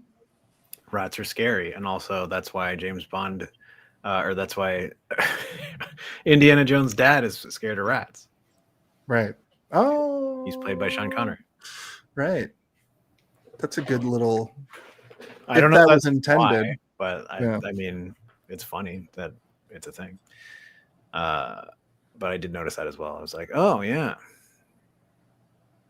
It's so many rats, though. It's like 1,000 mice just. well, I mean, that's what happens when an explosion happens. The True. rats run to one spot. That's a good point. Oh, these originals also feature Canadian Lois Maxwell in the role of Moneypenny. That's a good little tidbit. Also, you're right, Just Duggan. I don't know how we're getting this much content out of it. Everybody seems kind of checked out. I mean, it's more that I honestly, nothing was really connecting with me in terms of like stuff that I wanted to talk about until much later in the movie. So we're just kind of Right. making our way through the plot until I will then probably engage a little bit more. Well, Train stuff. Trains. I like trains. we are at the train. Bond gets Tatiana some clothes, which I thought was a little bit. B, what happens when you go on a date with a guy and he shows up with a cupboard full of clothes for you? Are you into it, or is it kind of like, bro? Depends on the clothes. If a guy really wants to woo me, he'll just give me money and leave me alone. That's my kink. Yeah. I also Getting didn't really money. think this is him trying to pick out a wardrobe for her so much as that he was like, we both only have one set of clothes, so I need clothes. Bring me clothes as well. And then this other guy probably brought them clothes. I know, but he does say like, we'll continue the fashion show later. Generally, men have Yeah. terrible taste in clothing, so How did you feel about these baby blue nighties that are the clothes that he's gotten for her? I mean, I feel like Kate Moss wore something like that with a pair of boots in the 90s as like Yeah, that's a good point. party wear. It's not awful. It's not what I would have picked, but it's exactly what I would have expected fucking James Bond to pick. I don't think it was James Bond. I think it was Mustache Man that picked out the clothes. Oh yeah, that is exactly what a man with a mustache would pick out. James, I found you a wardrobe for your beautiful woman. I brought her 12 babushkas as well, just in case. You know what? At least it's not like a fucking schoolgirl skirt from Shein. Right. Yeah. That's true. I like what Tim has to say here about making a drinking game out of Karam saying my friend, because he does say my friend so many times. Mm-hmm. Ah, yes, my friend. I actually feel bad about spoilers. Karam dies in the next 10 minutes of the movie because they go to have a drink and they just bust in on a guy and start to rob him because he's, I think he's an informant or something. And He's a Russian agent. He's an agent. But this movie does this weird thing where every time they like, well, it happens here, it happens with Nash, and then it happens once Bond takes Nash out, or Grant takes him out. They have this thing where they take money off each other, and I thought that was a really funny little thing. Like, give me your money also, in addition to your intel. I think it was more because they were worried that he had a weapon, so he's just taking everything out of his pockets. Yeah. Like, there's nothing else in there. But also, Grant is very much like an agent for hire, as we find out too. He'll just kind of go to the highest bidder. Mm-hmm. Mm-hmm. Mm-hmm. But yeah, I think found it rose using my periscope. I think the entire train sequence is more interesting than anything else in the movie. One, for the setting, I like a train setting because there's a sense of isolation, and the motion of the train makes there sort of a constant threat of danger. You can fall off and be killed or injured. But then also everything is tight quarters. The cabins that they're in are small, the hallways are small, and the fact that there's so many other people on the train as well, while there's this sort of sense of inherent danger that they're sort of mildly aware of, and we're absolutely aware of as the story starts to progress a little bit further. And they realize that there's a Russian spy on the train, so they they capture him, tie him up, and then they keep Mustache Man sits there and he's like, what does he say? He's like, I have had a very interesting life. Would you like to hear about it? And the guy goes, He's like, you do? Oh yeah, because he's tied up. Yeah, he's gagged. He's gagged. I also had a moment where there's like a I can't remember if the movie GoldenEye has like a long train scene, but there's definitely a train level in the GoldenEye video game. So when they were on the train, it evoked memories of that, and I was thinking of the like bow bow tsh, bow bow bow like theme music from the GoldenEye games, And I kind of want to play the fucking From Russia with Love video game. I wonder how hard it would be to emulate. I know I've played it. I don't really remember it though. I think I was disappointed. I think everything after GoldenEye, like I had such a high expectation for it, and no James Bond game after that ever met that expectation. So I was just kind of like, I think maybe I don't like James Bond. I just like GoldenEye. I think that's the thing. But I do like James Bond. The cast of GoldenEye is so like of the era.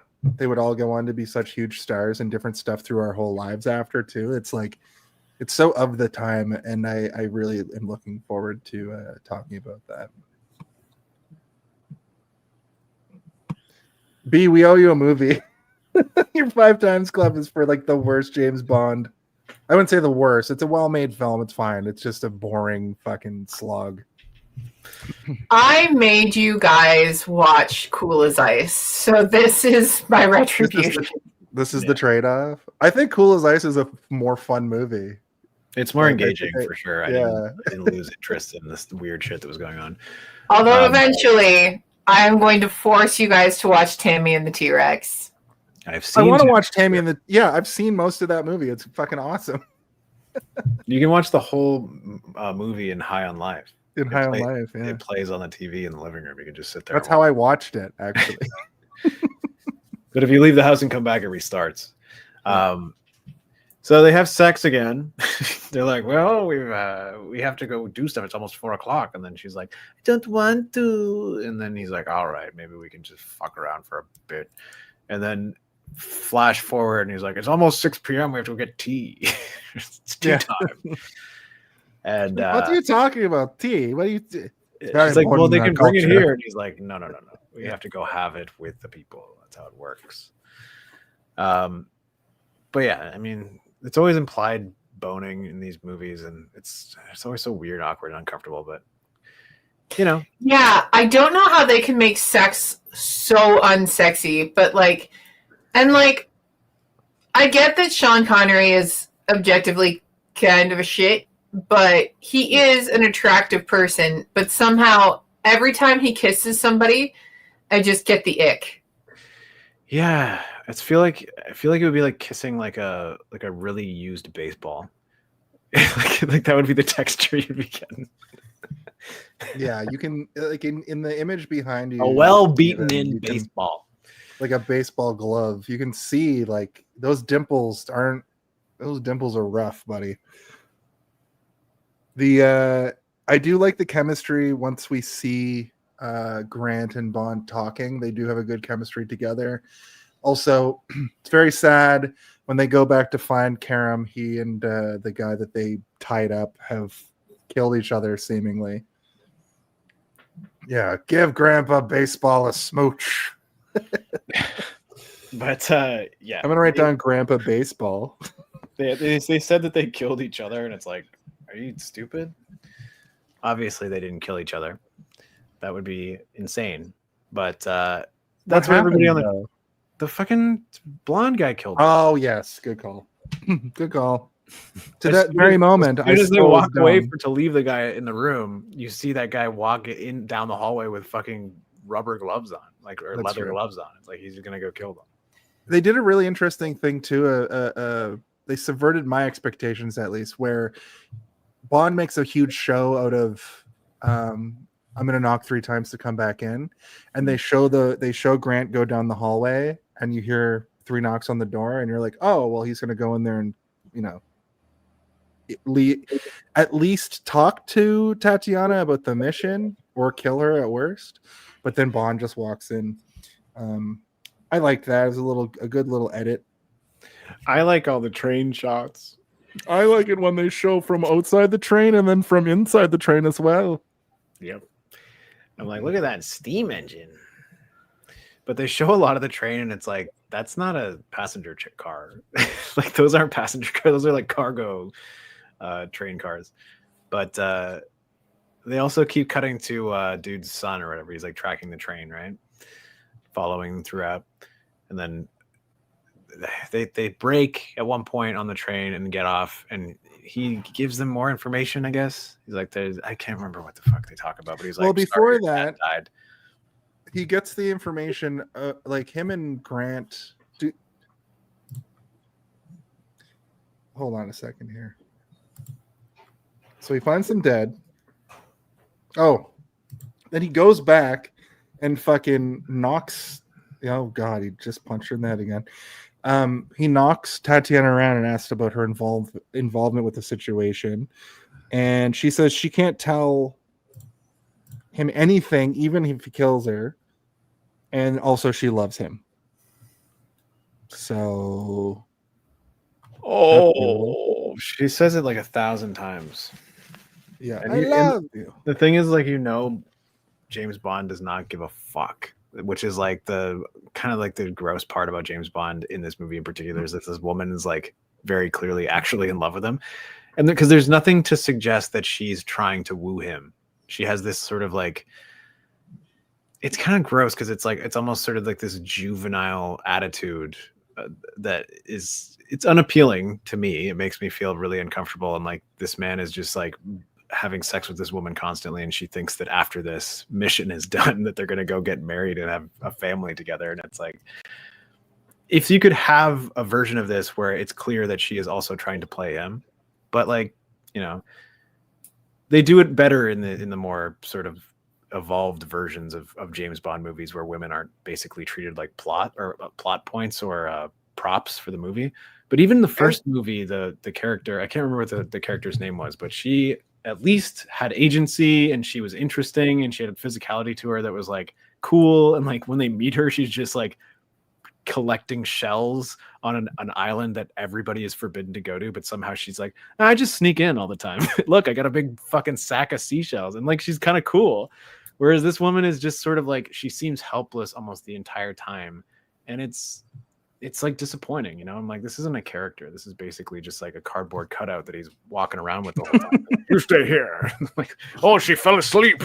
Let's have a fight over her unconscious body. And you're like, it's a fleshlight with a bad Russian accent.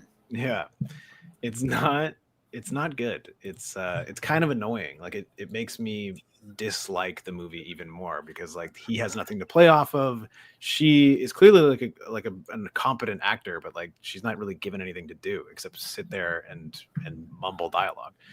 And you're like, okay, well, now we have to move to this area, and now there's going to be an uncomfortable sequence where he's asking you very specific questions about the device you're looking for, and you're gonna pepper in just weird horny talk the whole time for the audience to giggle at. And it's not funny, it's just weird. That's my opinion. Obviously, if you think it's funny, then fine, but I don't. I think that like the comedy of this movie, almost the entire interaction between blonde hair and Bond is more funny to me than anything else that's going on in the movie. Like, it's just like so, because she's like fawning over him and hanging off him, and he's kind of like, I guess so. But yeah, especially like they have a cool like little meeting moment where they sort of, like I said, they seduce each other, but then after he, I guess, gets what he wants, now it's that weird thing where she is just following him around like a lost puppy, forgets her mission completely, so she has no agency anymore, and she is just a sorry, B, how did you say it? A fleshlight with a Russian accent? A fleshlight with a bad Russian accent. A bad Russian accent. Sorry, I didn't mean to mess up your quote. That's very real. Just as an aside, Tim makes a good point too. I had this in my notes as well. Karam was terminally ill in real life when he made this film, and the production was scheduled around when he could physically perform, but eventually the director had to double for him to finish the final shots. Pedro Armendariz, who portrayed Ali Karam Bey, was battling cancer during production. Director Terrence Young scheduled his scenes early back in London at Pinewood to accommodate his health. The actor tragically took his own life soon after the film ended. Holy shit. Well, that happens a lot when people have terminal illnesses. Or when they're in movies this bad. Holy shit. B, you can't say that. I'm going to clip that and use it for years. I can. Look, it wouldn't be a Sean Connery film if one of us didn't get canceled. I'll bite the bullet. You just punched a woman right in the head. Jesus. With that quote. I mean, it could be the reason though. Maybe you're right. This movie fucking sucks, and I have cancer. I can't believe Jesus. I am out of here. Yeah. The scene that you started to reference is the next scene. They stop at a stop. They do the code phrase, "Can I borrow a match?" I use a lighter. Better still. I like that they part. Go wrong. Yeah. He meets his informant, who's the son of the movies where people have to do code words and stuff. Yeah. But this, unfortunately, is him telling his son that his dad has passed. And I wrote, he's been through so much at this point in the film, but at the same time, this movie feels like it's just sort of starting to get going.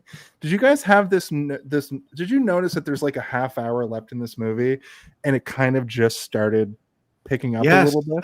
That's okay. So when I say like I didn't start paying attention to the train shit, it's not just because my brain was like, "Ooh, trains," even though that is a thing that happened.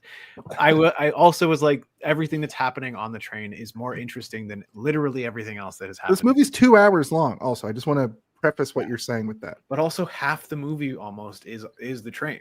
Like they're on the train for almost the majority of the movie. Up until this point, it's like location, and within each location, something vaguely the shadow of something interesting happens, but nothing actually that interesting happens until you get to the train. And then there's all this sort of intrigue, and there's all these weird characters that are interacting with each other. And I like it. I like all this shit way more than anything else that happened. And I struggled so hard to like remember it so much. I forgot about the entire Roma camp. I forgot until you mentioned it. I was like, oh yeah, I forgot that whole thing happened. Oh yeah, the like interesting part of like the first 2 acts. Did you have that sort of same thing where it sort of started to pick up for you here? Because I was so tuned out by this point. Yeah, you just no redeeming it. Yeah, okay. I mean, that's fair. fair. Kind of stuff that I like. I think when it got to this point, I was busy looking up recipes for sourdough discard. This is the kind of stuff like, that I could make cookies or cinnamon rolls. Right. This is the kind of stuff that I enjoy, though. Right? Is like, there's a villain on the train. He knows who they are. They don't know who he is. He's watching them do stuff. They're doing things that they think are secretive, and then eventually they meet. And then, Bond starts to slowly piece together that like this guy isn't who he says he is, but I'm gonna trust him for now. But I should probably keep on my toes. Like, remember when he sends the guy to go have dinner with the woman, and then he like goes through his briefcase and stuff to try and figure out like who is this guy actually. He doesn't really, but he knows to not trust him. But he's pretending to be. I think he's pretending to be the guy who died at the beginning. I could be wrong, but he's being an agent who I think is dead at this point. He's like assumed his identity, which I like. I like that too. I like the dinner scene. I like when he like fake knocks over the glass of champagne and then puts a little pill in it or whatever. And I like that James Bond saw and noticed and didn't say anything. He's like, well, this could kill her, but I don't give a shit. We'll see what happens. He lets her drink it. That's the next part. Like, Captain Nash shows up. Grant Nash. They discuss getting the decoder. I think it's Pluto Nash. Am I wrong? Yeah. No, you're right. Okay. Pluto Nash and James Bond discuss getting the decoder through the border, and they go to dinner. Bond is well prepared. Like he goes through his like briefcase and he pulls his gun out, and I thought that James Bond like had an inkling this guy might have known something, but this character seems to be able to get Bond's defenses down in this really unique way that you don't see obviously before this, but you don't really see James Bond be so like in the weeds like when he encounters this guy. So during the dinner, he does do the thing that you just said. He drugs her. Tatiana's knocked out. He does Bond move like knows a smooth move, but at the same time, because it's a movie, they have to make it very obvious to us what's going on, right? So like Yeah. he knocks the wine glass over. There's a close up of him knocking it over. He repours her another glass of sparkling wine, and he like flicks a little pill in it. It's a little tiny pill, and it starts to dissolve instantly, and you can see it all. But they also do kind of this nice shot of over the guy's shoulder to Bond, who's just staring at the glass like eating. And then he like looks at the guy directly in the face, and then goes like, okay, nothing happened. But it's very clear to us that James Bond saw what happened, right? Mhm. It's an old like, movie what's thing, going but through- I like that kind of shit. what's going through James Bond's head about all of this? All I could think was like, and I don't know if they reference it or not, but once they're in the room together, he's like, "Oh, you knocked her out. What did you use?" And I think that he maybe thinks that he knocked her out so they could talk freely about the mission, but it's never. I don't know if it's I written. mean, he pulls a gun on him. Well, what happens is they're talking, No, and he immediately pulls a gun on him. Like he closes the door, and then he says, "What did you put in the glass?" And then he turns around, and he's holding a gun, and the guy's like, "All right, I put some drug in there. She's not gonna die. It's just gonna knock her out for a while." And then he starts to be like, "Okay, I'll tell you what's going on. Look on this map." And then he leans down to look at the map, and then James Bond, I think, he pulls a gun out of like an ankle holster and like knocks him out in the back of the head or whatever. So he trusts him for like a split second, but he immediately doesn't trust him. Oh, Then he's like, yeah, I'll get yeah, close, and then See, I'm I paying forgot that attention he to this pulled the- point. Yeah, My I forgot he brain pulled the engaged. I gun was on like, him. what's going on here? Are they gonna kill each other on this train or what? I thought that they were having kind of like a bro moment here, in like they were working together. But yeah, you're right. James Bond is immediately like, "What the fuck?" But he does get his guard down a little bit, enough to pull the gun on him. And this is the thing I'm saying about Bond not really being having his guard down and being put in this position, because when he gets the gun out, he hits him with it, and then he has the gun to his head, and he starts pulling like his money and his gun out of his pockets and stuff. And it was really weird to see James Bond so Vulnerable. Yeah. Ooh, James Yeah. Bond's vulnerable. Oh no! but immediately my cigarettes. my own brain was like, Jason, James Bond is in a situation where a laser beam is slowly coming up to his groin in like the rest of the James In Bond the next movies. movie, yeah. Yeah. So it's almost like he wants to be put in this vulnerable situation, so the boss, which he does here, will just explain his devious plot to him in James I don't Bond think villain that's true fashion. for this. I think that James Bond had a moment of Yeah. fucked up. It happens all the time. James Bond fucks up all fucks up the time constantly. in every movie. James Bond, like I said before, the reason that James Bond defeated the Russian chess master is because the Russian chess master did not anticipate James Bond, a man who thinks 0 moves ahead. He's always just going by the seat of his pants. He's able to position Bond a bunch of moves into the game, but then as soon as it gets close to that point where it really matters, Bond starts to do unanticipable? That's not a word. He's I not like able it. to That's goblin shit. he's not able to anticipate anything that he does after that, because he's just doing things in order to survive. And I think that that's funny, because that's just what James Bond is. He's sort of like this blunt tool who can be a scalpel, but you don't know if you're going to get the sledgehammer or the scalpel. It depends on the situation that he's in, and it depends on his like sort of his mental stability at the time. As the movies go on, like it shows that he can be completely unhinged. Like he'll be tortured for months and then come out and just be a wild animal, or he'll be like have a broken back and he'll still try and like fuck you up when his bones are all broken. It's I like, like how okay. Bond figured he wasn't a British agent because he ordered red wine with fish. That's real. Yeah. It would be better if he ordered chocolate milk. I mean, I agree. I don't think I could not eat fish and red wine. Those two things, it seems like a like everything would just be stuck together in your mouth. Like it would almost be like glue. Yeah. I don't know. How about fish and milk though? I mean, it would be that's the equivalent almost. Like it has that sort of Yeah. coagulation effect to your spittle. Anyway, I don't want to talk about that. Right. We're not here to talk about spittle, my nickname in high school. So yeah, so he doesn't even work for the Russians. He's like a Spectre agent who infiltrated the Russians, and it turns out Spectre is like the whole point of Spectre in this mission is to have the British and the Russians just fighting each other while Spectre just goes and infiltrates, which I think is actually awesome. I think I never knew about Spectre my whole life. And until the watching movie all these, well, I haven't seen Spectre, but I'm just saying, like, going back and watching the old ones, and Spectre pops up every now and then as this like shadow force, I think is really cool. And I'm glad that I know that the about the James Bond lore now. analogy at the beginning was meant to be representative of, right? The I almost called them kung fu fighting fish. The fighting fish. What are they called again? Just fighting Japanese fighting fish. Okay. Beta. Fighting fish, yeah. Beta fish. Yeah. He just made it weirdly racist for some reason. I don't know why, because I thought of the song Kung Fu Fighting, and I was like, is that what they're called? I'm like, no, they don't. They just bite each other to death. Yeah. It looks like they sucked each other to death too. Oh my Weird. God. Fighting fish. Now that's the way to go, am I right? Hey, that's what they called me in high school. No, that didn't work, Jason. You can't say it for everything. I will. I will, and I can, and I'm gonna do it. Yeah. Right. But it's revealed that Bond and Tatiana are both expendable because of the way the mission is gone.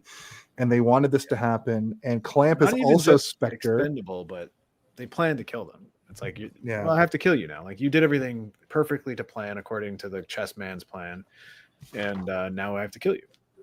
Yeah. But then Bond tricks him once more, which I liked, because it's like this whole scene is just them tricking each other over and over again. It's really long, too. 2 seconds. It's like 10, 15 minutes of these two secret agents just constantly tricking each other into doing things. And then it ends with him about to garrote him in the way that we saw the fake James Bond get garroted at the beginning of the movie. He's able to withstand the strangling for so long, and then he gets the upper hand and strangles the other guy in like 2 seconds. Like, with this guy, his only weakness is his own weapon against him. It's like, the reason I carry this around is because one time I got choked and I almost died. I'll be out 10 seconds at max. But he gets him real quick. No neck snap, no nothing. But I don't know. I kind of like old fights like this. You know, we're so oversaturated now with like super choreographed fight scenes that look really great. They're cool. But they almost feel like they feel less real than these old ones where it's just two guys just punching the shit out of each other and wrestling around and putting each other into headlocks and stuff and kicking and pulling each other's dicks out and jacking each other off. Whoa, this is a kids show, Jason. Let that marinade for a second. Sorry.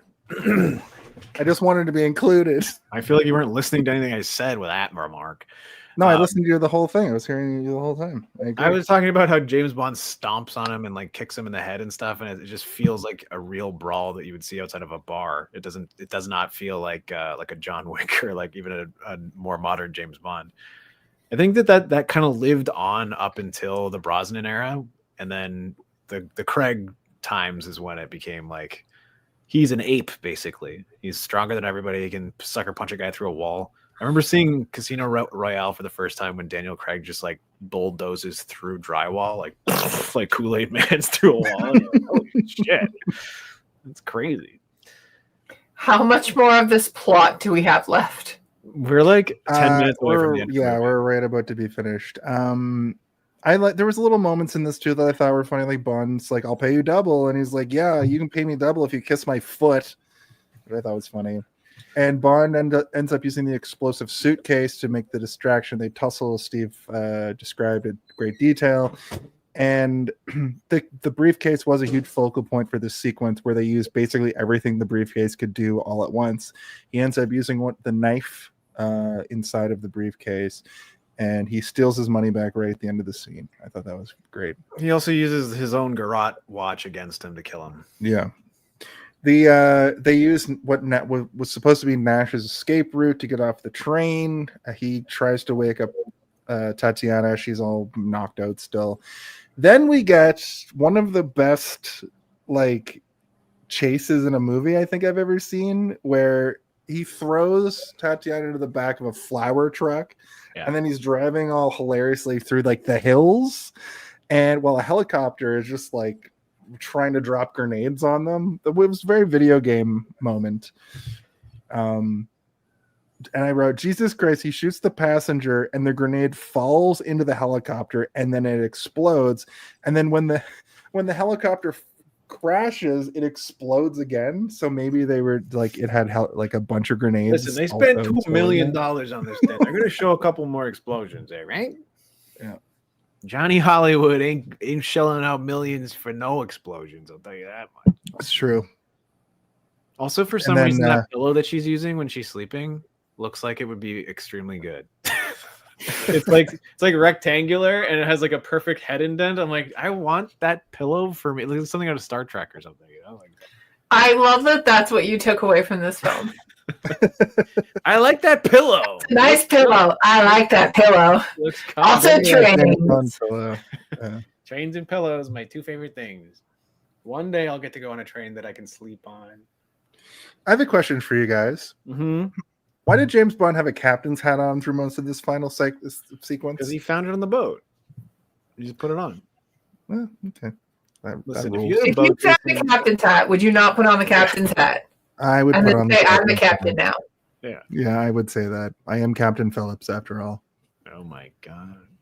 It's right in the name. I would also put on the captain's hat. Generally, if I find random hats, they go on my head, which is how I get lice so often. Wow. Wow. I was trying to think of a joke about the flour truck, but I don't think it's not developed enough. Maybe by the end. I've hyped it up. I'm not going to do it. Flower truck exit, cool. Right. I like the idea of a flower truck in a chase because you can have flower petals like flying out of the back, flying all over the place. And they didn't really accomplish that in this, but I do like the idea of it. Like I'd like to see that in sort of a more a more cinematic movie where they take a little bit more time with the artistry of sort of the action sequences, you know, like a cool moment where like the back of a flower truck gets exploded and there's a bunch of like different colored petals going flying in all directions, like everywhere all at once or whatever type of cinematography or special effects. Imagine if this sequence went full anime, those flower petals would be that's what I'm picturing, but in real life. Yeah. Dun, dun, dun, dun, dun, dun, dun, dun. Oh, I don't think there's a single flower in Attack on Titan. No, but that's the music that's playing while I think of flowers. Final Fantasy uses flowers like that too. So, my neck. Yeah, so she sleeps in the back of the truck, and they escape the helicopter. It blows up, and then they get into a boat.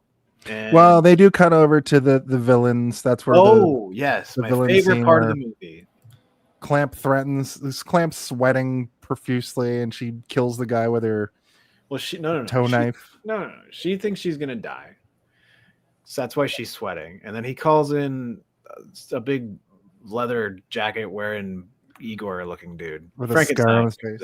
Yeah. And then you can't tell whose boots these are. This is the issue I had, but I think that was part of it. Is that like there's three of them standing there. One of them clicks their heel, and the knife comes out, but you don't know which one it is. So you're like.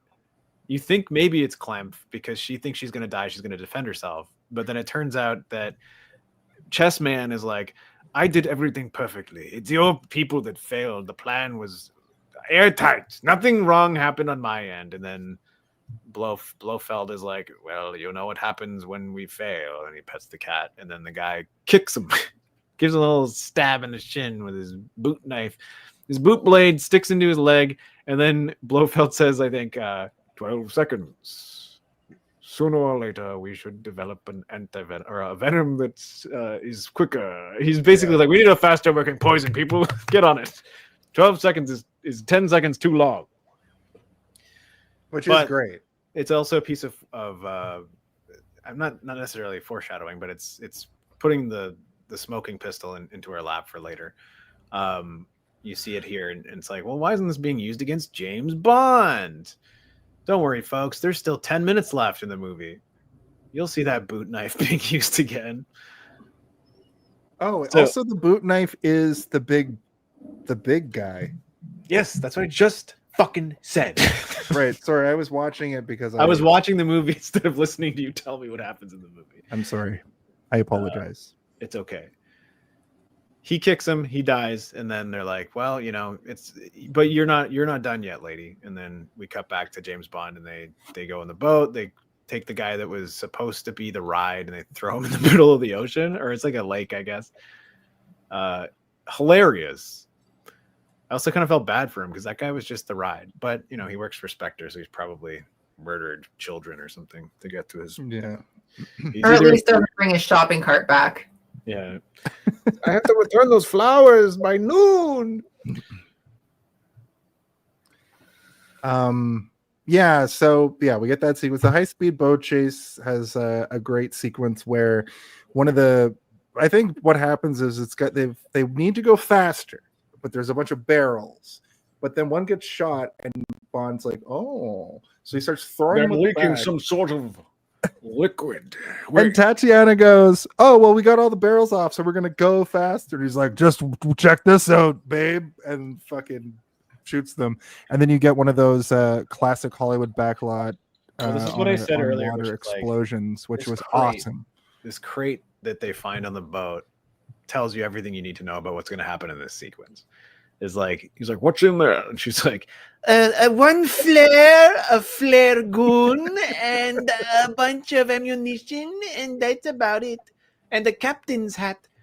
and then Well, give me that captain's hat. Shut up. I'll take that. You can have the whistle. If anything happens, blow it and I'll come help you. And then basically, yeah, like as you said, Jason, it's okay. It's an okay boat chase. I like boat chases in movies too. James Bond, I think, has some of the best boat chases as a franchise. I think that I've ever seen in any movie. I think can't- Live and Let Die has a crazy one too, where he makes I mean, a jump GoldenEye has and one. stops A and bunch then of the keeps Brosnan ones going. have some pretty good boat sequences, but there's also some good ones in the 80s too. It was like a huge thing, right? Like ocean sport and lake sport was like humongous in the 80s and 90s. So it was like that was a thing that you wanted to do, and people were like, it'd be so cool, a world of water. And then Waterworld was born. Sea-Doo battles happened. Anyway, the end of the sequence, the water fills with barrels, and for some reason the people chasing them are like, everyone slow down, we need to figure out what these barrels are full of. And then Sean Connery shoots the oil with a flare, and then they all blow up. A couple of these guys did not seem like stuntmen to me. I don't know if you guys have seen movies before. I think you have. But usually stuntmen, when they're aware they're going to be lit on fire or when they're around fire, they've been prepared mentally and physically for the flames. But there's a few guys who are like they look like they're legitimately like freaking out that fire touched them. A couple of people jumping off that boat did not look like they were jumping out of the boat because it was part of the movie. It was because they were scared for their lives. There's So also a part I'm looking at a scene right now where like the screen is like full gray and black with smoke. They all got cancer from this, right? I don't know. I mean, There's nobody apparently else. he got super cancer. I'm going to hell. Yeah, B's ruthless today. So they get into that situation. They're back in they're in Venice. He's like, we're almost to Venice. We're gonna drop the decoder. They're having a nice little meet cute, little orange juice and prosecco and vodka. They're having mimosas, and a woman comes in with a gray wig on, who looks a lot like Klemp, and is she? They do kind of like a funny little. You're right. She looks a lot like Clef, and then later you're like, she is. Yeah. For a moment, I was like, gray wig, confused. I immediately was like, "Oh, Clem's here, cool. She's gonna try and stab him or something," and she doesn't. I mean, she does actually. I guess by the end of the scene, she does, but she What I just tries think to is steal the typewriter. I Yes. mean, not the But typewriter. what I think is extra funny about this is she just grabs it and tries to walk out with it, like, and Bond's on the phone, face the other way. He's like, just leave that right there, please, before he shut up. realizes I'm what's going. spying. Yeah, which I thought was super funny. And it's a last ditch effort sort of situation where she gets it, and you think Tat's going to go with her, but Tatiana does the right thing and shoots Clem. And Yeah, there's a moment too where attacks it's her like- also. She does leave, but like Clem could have left as well, right? But Clem is like giving her like this real sourpuss, like, you Yeah. motherfucker, you almost fucked up my whole goddamn shit. And she's about to shoot him, and then Tatiana like pops back in the room and like takes her out. And then she attacks James Bond with a knife boot. You didn't mention the knife boot, Jason. Chekhov's flaming knife boot. or whatever. I wish it was flaming. That'd be incredible. Well, we It could start pops saying out. It pops out. It's just a fire starts on blade. fire. But I think one of the funniest things I've ever seen is her trying to and failing to stab somebody with a kick. Like she's Yeah. like this little old lady, like yeah, Yeah. yeah, and he's holds her against the wall with a chair at distance, and she Which can't is get also out hilarious. because she's tiny. It's crazy. Like this is the kind of shit that I wanted throughout the movie. A little old lady trying to stab James Bond with a knife boot is funny, and then she gets shot in the head. Yeah. And then the movie ends, I guess. I can't But remember. yeah, and then it's during the credit at the very beginning of the credits, it's revealed that this was just part one of the net. Like this was the movie was just getting going, because I haven't seen Goldfinger, but I assume it just kind of continues. Not you know, really. sort of- Goldfinger is like its No? own story too. Like you don't have to have seen this movie too. Okay. Goldfinger is one that I watch pretty often because I like that one a lot. It's got Oddjob in it. A man who kills you with a hat. Yeah, he throws his Hat hat. dad. He throws a shoe. Honestly, There's a pretty cool scene where he does kill somebody with that hat. Doesn't cut their head off or anything, but it breaks their neck because he puts like a metal brim inside it or something. It's like Xena's ring. You know Xena's ring?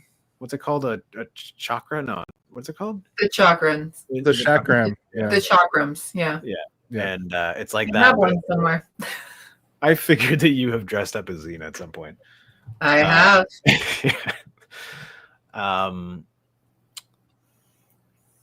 I don't think I have anything else left to say. Now I'm just thinking about Xena. All I get to go to Xena now.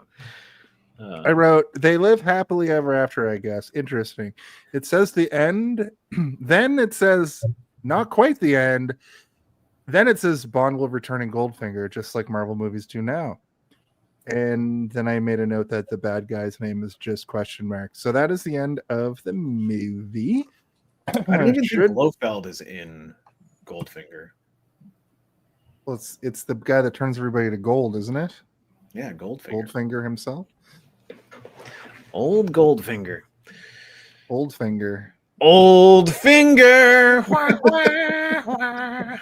Somehow that gives me the ick.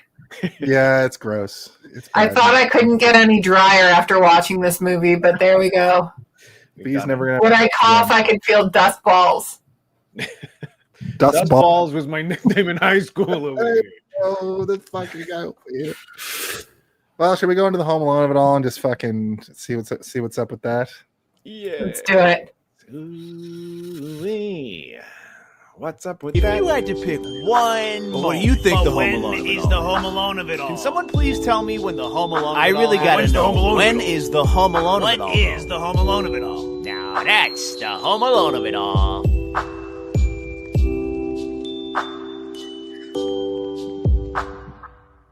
I made that. You did a really good job. Thank you.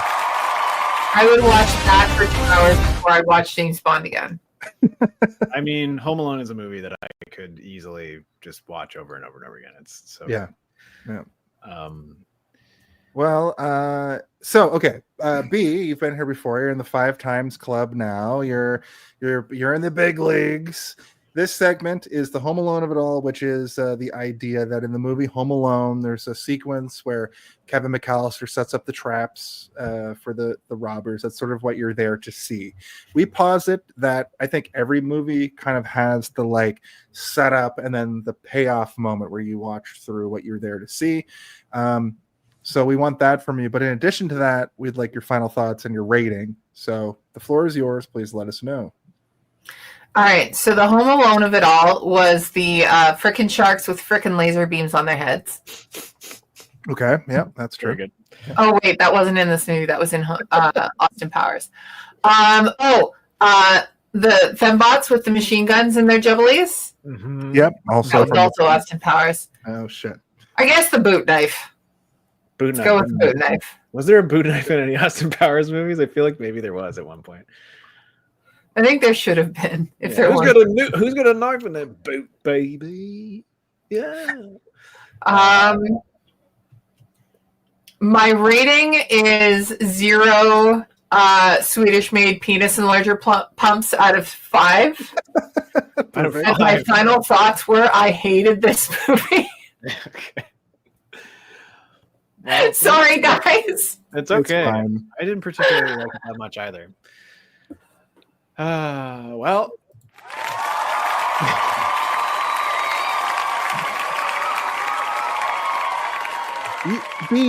You thought we were gonna hate Cool as Ice the way you hated From Russia with Love, Yes. which is incredible to me.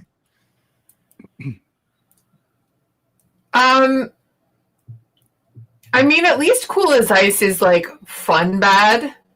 This is just a slog. Yeah. You're Yes, that's. absolutely I mean, right. that's absolutely what it is. It's just kind of it feels stale, even though it was probably fresh at the time. It's hard to watch. It's an old movie, and a lot of the time, older movies can be a little bit harder to watch because the sensibilities in filmmaking were different. But like, even this, I like some old movies. This was like watching the cinematic version of Burnt Toast. especially when you have something that is a franchise that was started in the 60s and is still going to this day. There are so many other James Bond movies that does everything that this movie does, only it's a lot more digestible and a lot easier to lose yourself in. Whereas this, I wanted to stop losing my mind while watching it. I did How lose many myself, and then I did. I don't think that's an excuse though, because like Doctor Who started in the 60s and is still going today, and Doctor Who slaps all the way through.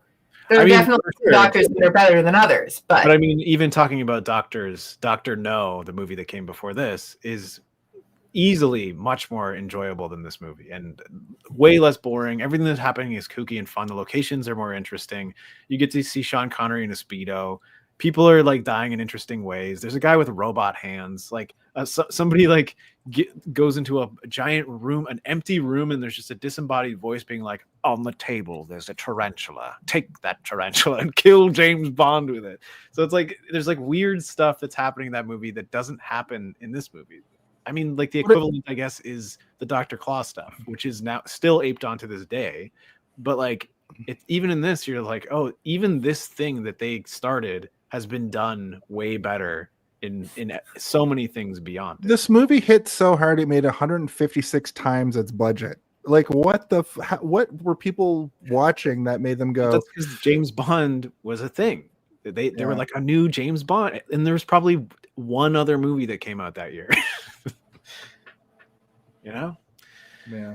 Anyway, my Home Alone of it all is the train. As soon as I get to the train and I went, ooh, there's a train in this, and then realized that the rest of the movie pretty much was on the train. I was like, I like train stuff.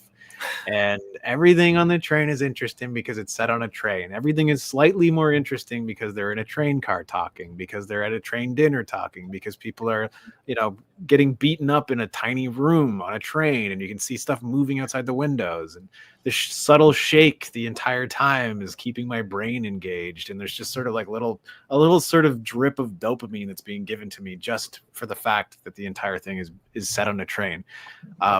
I will say, what that fucking train movie that came out a couple years ago with Brad Pitt in it, that movie, bad train movie. Train to Busan or whatever. No. Bullet I Train. said with Brad Pitt in Bullet Train. Yes, Bullet Train.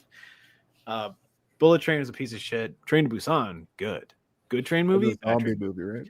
This movie, I would have preferred if the entire movie was on the train and they just were on a train the whole time. Anyway, train. That's my Home Alone of it all. My final thoughts are I'm pretty adept at paying attention in movies, even when movies are boring or even when movies are bad. I can usually still kind of at least cling on to the plot and try and figure out what's going on, especially when we're doing a discussion about it. I'll try it a little bit harder than I regularly would. But this movie was almost impossible for me to pay attention to in certain parts, to the point that I forgot entire segments of it existed. Things that should be exciting weren't, and things that weren't exciting were deleted entirely from my brain. Thank God for the train is all I'll say, because without that train, I don't know if I would have survived this one, guys. That's not to say that if you like it, it's bad, because I do think that, like, if you like James Bond, there's a lot of James Bond stuff going on in this movie that you're going to enjoy. And I think that watching every James Bond movie is kind of a fun and important thing to do to understand the history of all of it. That said, I've done that before, and I've seen this movie before, and this movie does not exist in my memory banks. And as I said at the beginning of the show, a year from now, I probably won't remember anything about this movie except that there's a train in it that I liked.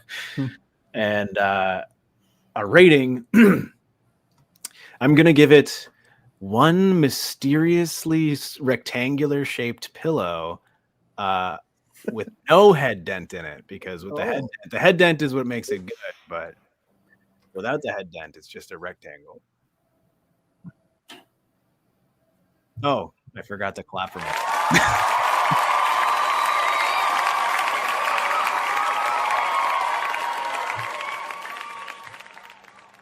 I had two Home Alones of it all this week.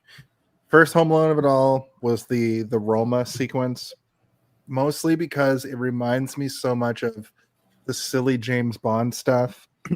I thought it was escalating. I thought the movie was gonna get weirder and crazier from there. Unfortunately, it doesn't. But I liked all of the weirdness of that sequence. The second Home Alone of it all is the final push, the climax, and then a chase after a chase after a chase. I love that stuff. I like chaos in movies, and I like how absurd the boat chase was. I feel like the story was fine from a James Bond point of view, but it just felt like it was getting going right at the end of the movie. Like the last half hour, if this movie was 30 minutes long and it was just from around the end of the train to like the end push, that would have just been fine, because there's so much boring people talking in rooms about stuff I don't care about and stuff that doesn't matter, that it really kind of takes away from everything. I think but that's there the is main part, not to interrupt you, sorry, but like, I mean, I am interrupting, but that's the main thing that really was a downer for me, is that there was a lot of discussion going on that didn't particularly matter. There was a lot of misdirection and things that were sort of sprinkling the plot and the plan that we're supposed to be understanding, but none of it actually really mattered by the end. And I think that's why I was having such a difficulty with it, is because from scene to scene, nothing really seemed all that connected. Yeah, no, I agree with that. It did have a lot of like them talking and me being like, I don't know what any of this has to do with anything. You're just saying stuff that might intrigue somebody in 1963 because the Iron Curtain is down and the Red Threat is real. Like, they're talking about the war we're part of right now. So that might have been what that was in there for. Like literally JFK, this was his favorite movie. And then don't say of when Russians get fucked up in movies. So listen, I think that graphically, like cinematography wise, it's such a jump from the first movie to the second movie that I think this movie is an important movie. And you guys are going to hate me. I think this movie is a 4 out of 5. And I say that I know I almost honestly changed my rating. It does not affect me at all. I'm like, that's fine. That's fine. I almost changed my rating. I almost dropped it but because of our conversation.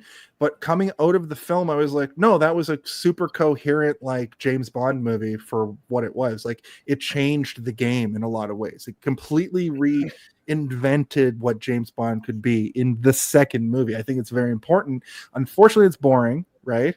But in 1963, you were like, that's it. Well, I don't know how we go anywhere else in movies from this point. So I kind of had to go back and think about it like that. So I do give this movie a 4 out of 5, and I'm unwavering on that point. I do also give this movie tussle in a small room, a chase in a truck with a helicopter, and then a boat chase. That's what happens at the end of the movie.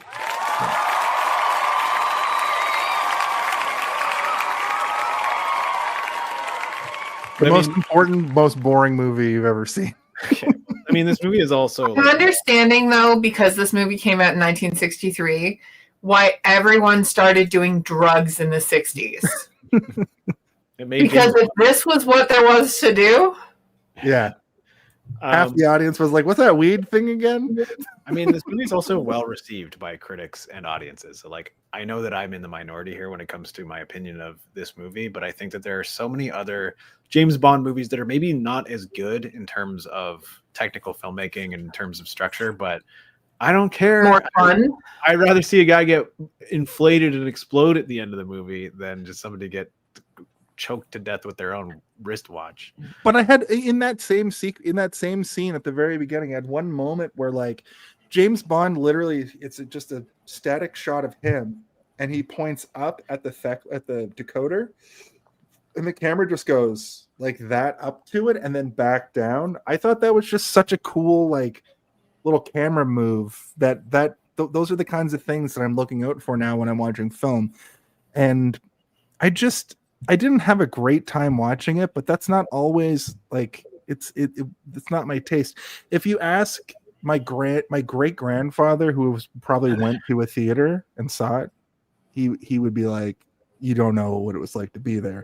Do you know what it wasn't like to be there for? Episode 1. Okay. We know what it was like to be there for. Yeah. Yeah. And I was 8 years old and I saw Star Wars. It slapped your face off of your face. I left being like, everybody, we can shut Hollywood down. They've done it. They made the greatest movie ever made. And then I saw it 8 more times. And then I grew up and I was like, oh, this movie's actually kind of a piece of shit, but I still fucking. But you still fucking love it. Yeah. Yes. And that's where my head went anytime for this I'm movie. sick, I put on episode 1 just to let the 25-minute long pod race scene lull me to sleep. It's great. Yeah. So I think that's the end of the show. What else? Wait, I thought we were going to come up with new Bond names. Oh, right. Oh, yeah. I mean, I kind of like my original ones, but I can try and think of some others. I believe in you. So Penelope Bang Bang was my original Bond girl name, but then I also came up with Decoder Fanny, which I think is pretty good too, right? During the show. Mhm. So I think I'll go with Decoder Fanny this year. I got one. Okay. Regina Stiletto. Oh, wasn't it didn't we do Stiletto early? Wasn't it like blow Stiletto? I can't remember what it was. I remember it was something like that. B, do you have one? Yes, Bacallia. Bacallia abortion. Oh. Oh my. From the movie. Code Hangry Abortia. This is getting dark. Only because you heard You guys keep inviting me back. At this point, this is on you. That's true. Well, how about a name for the James Bond movie? Everything Everywhere All at Once. James Bond 007 in Everything Everywhere All at Once.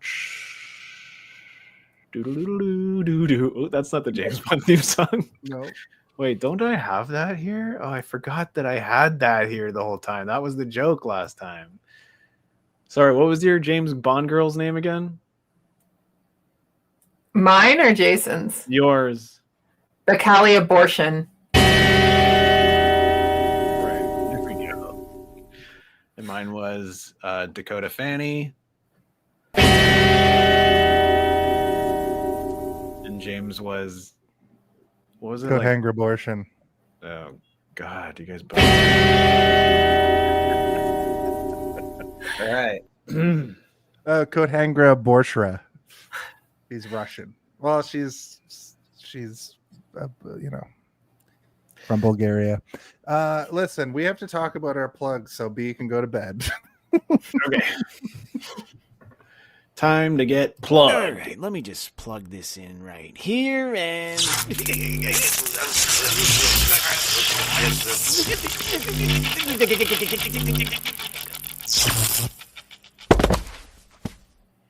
That's right. So B, you had a pretty active summer because that's when cons happen. Do you have anything that you'd like to plug? I know you got a movie or something, and we like to see what you're up to. Tell us all about it. Yeah, so the movie I was in last year, actually the one that I was in the Murder Hotel for, called A Farewell to Youth, is making its way through several different film festivals. It's won a few awards. So if you get the chance, check out A Farewell to Youth. If you're my mom, don't watch it because I have a very graphic adult scene in it. But otherwise, enjoy. And you can find me on all socials at OverlairB.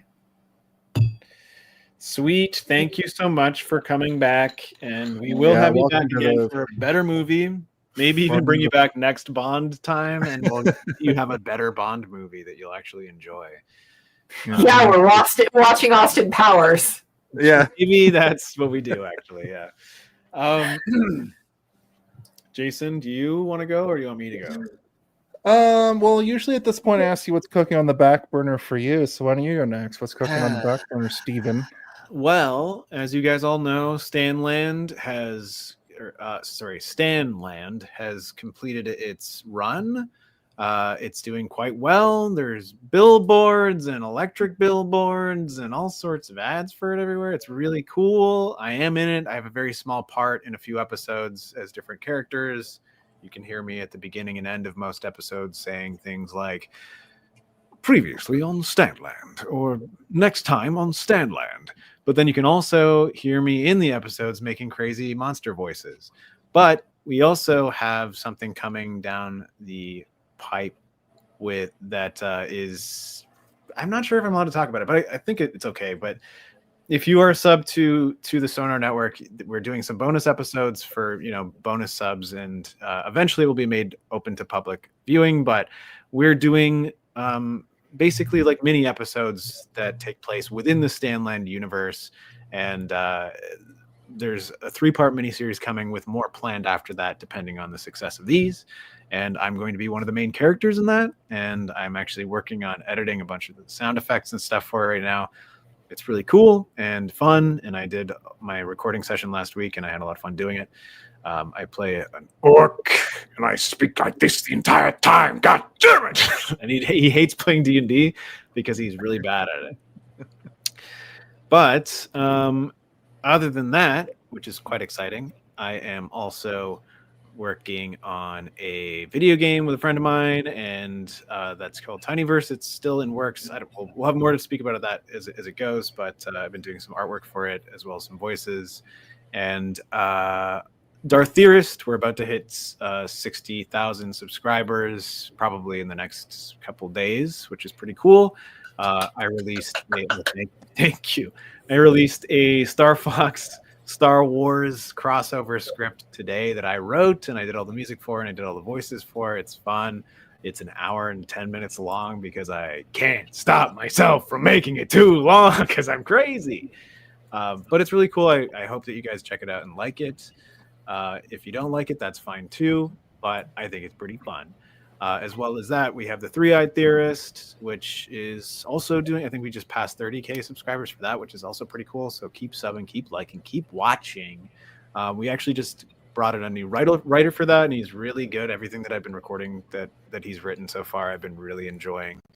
Our original writer is really good as well, but this guy, he has sort of a different flavor and vibe to everything, so it's kind of a nice mix between what our standard writer does and what this guy's doing. It's fun, and if you like Game of Thrones, you'll probably like it.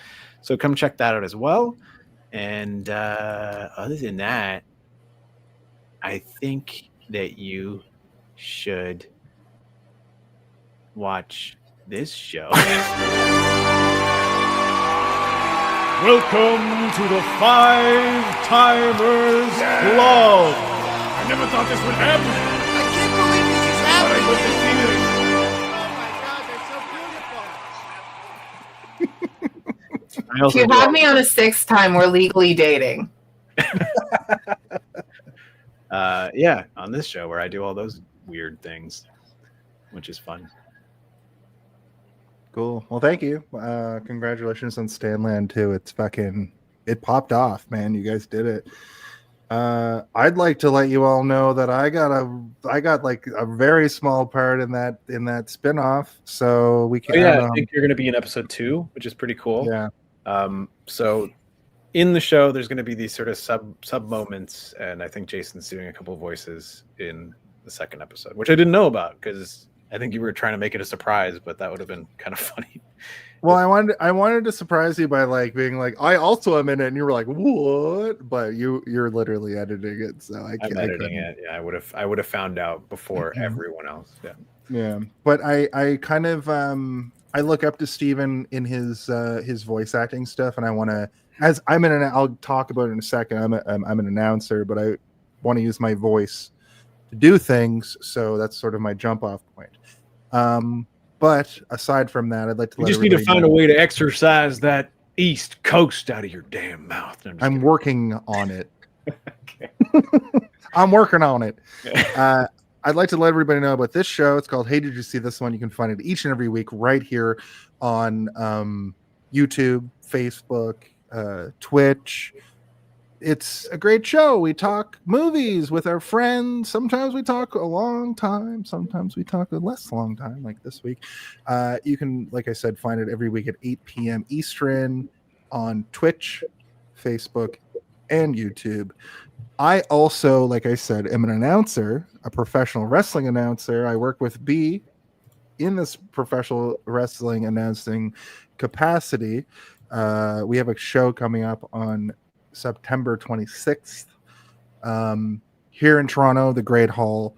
It's going to be a great show. There's not a lot known about it a month out, but last month we had a terrific show, and the month before that was great as well. So if you're in Toronto and you like wrestling, we have one of the most unique wrestling shows, I think, in the south of Ontario. So come check us out. You can find tickets at superkick.ca. You can also go to wrestling school if you want to, by checking out our training facility. On top of that, we have merchandise. I don't know if you know this. We've sold some of it too, so somebody wants it. We have t-shirts like the Grimoire Familiar Killers, our flagship show, our flagship month coming up next month, where we've put most of these babies to bed, and we're starting up the Scream franchise. We also have Freddy versus Jason, which is sort of off the beaten path of what we normally do. Speaking of which, we have Kill Aid, which you can get on a shirt.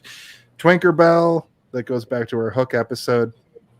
We also have, you saw this earlier in the show, Who, Why, Who, What, How occurs. Zardos, you can get that on our shirt. I'd like to make this a shirt, but I stole that. Maybe Steve, if you just draw this, we can put that on a shirt. We also have Corporal Tunnel from this very month last year. That was the other thing, is that we wanted to come up with villain names. Corporal Tunnel Syndrome was the one that won last year. That became a shirt. Yeah, so look out for that this month, where we might come up with a new James Bond villain. This is the most devious and ridiculous James Bond villain, but also makes perfect sense.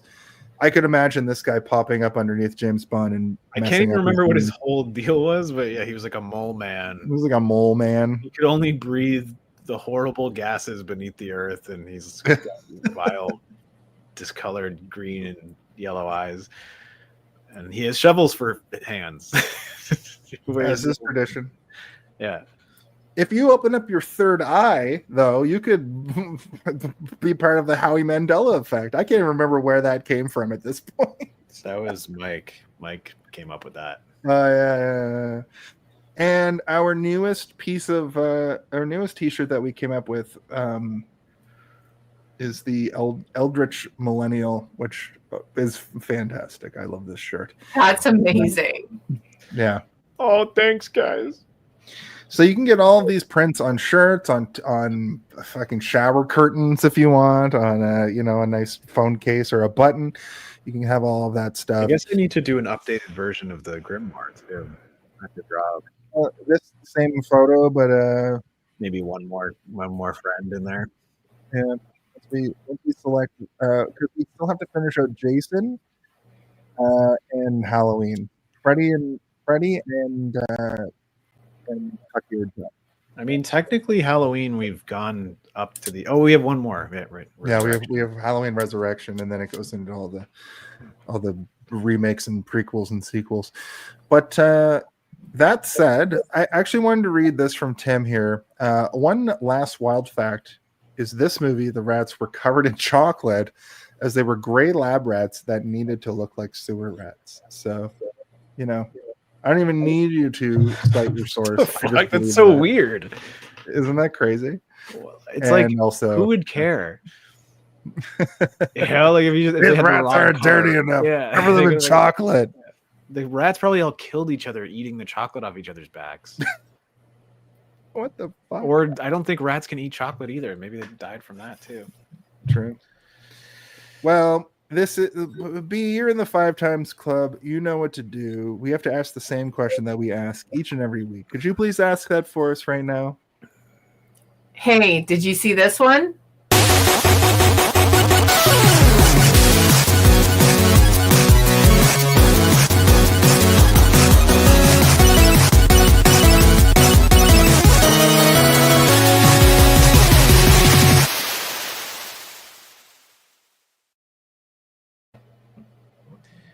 Well, folks, we've done it again. We figured out that Sean Connery is a weird, hairy piece of shit. He's always punching women. I don't get it how he got away with it for so long. He didn't get away with it. No one gave a shit. That's what happened. Well, speaking from experience, you also get away with a lot of shit if people find you attractive. It's weird. I swear to God, it's why I'm not in jail right now. Oh my God. Beam up some Star Trek content with Live Long and Podcast. A roundtable movie discussion with Hey, Did You See This One? And movie reviews with Hold Up, a movie podcast. And take a peek into the darkness with Heard Noise, Must Investigate with Michael Chan. Watch us duke it out on trivial debates. And let's chat about TV with the Super Mater Brothers. It's all here on the United Federation of Podcasts.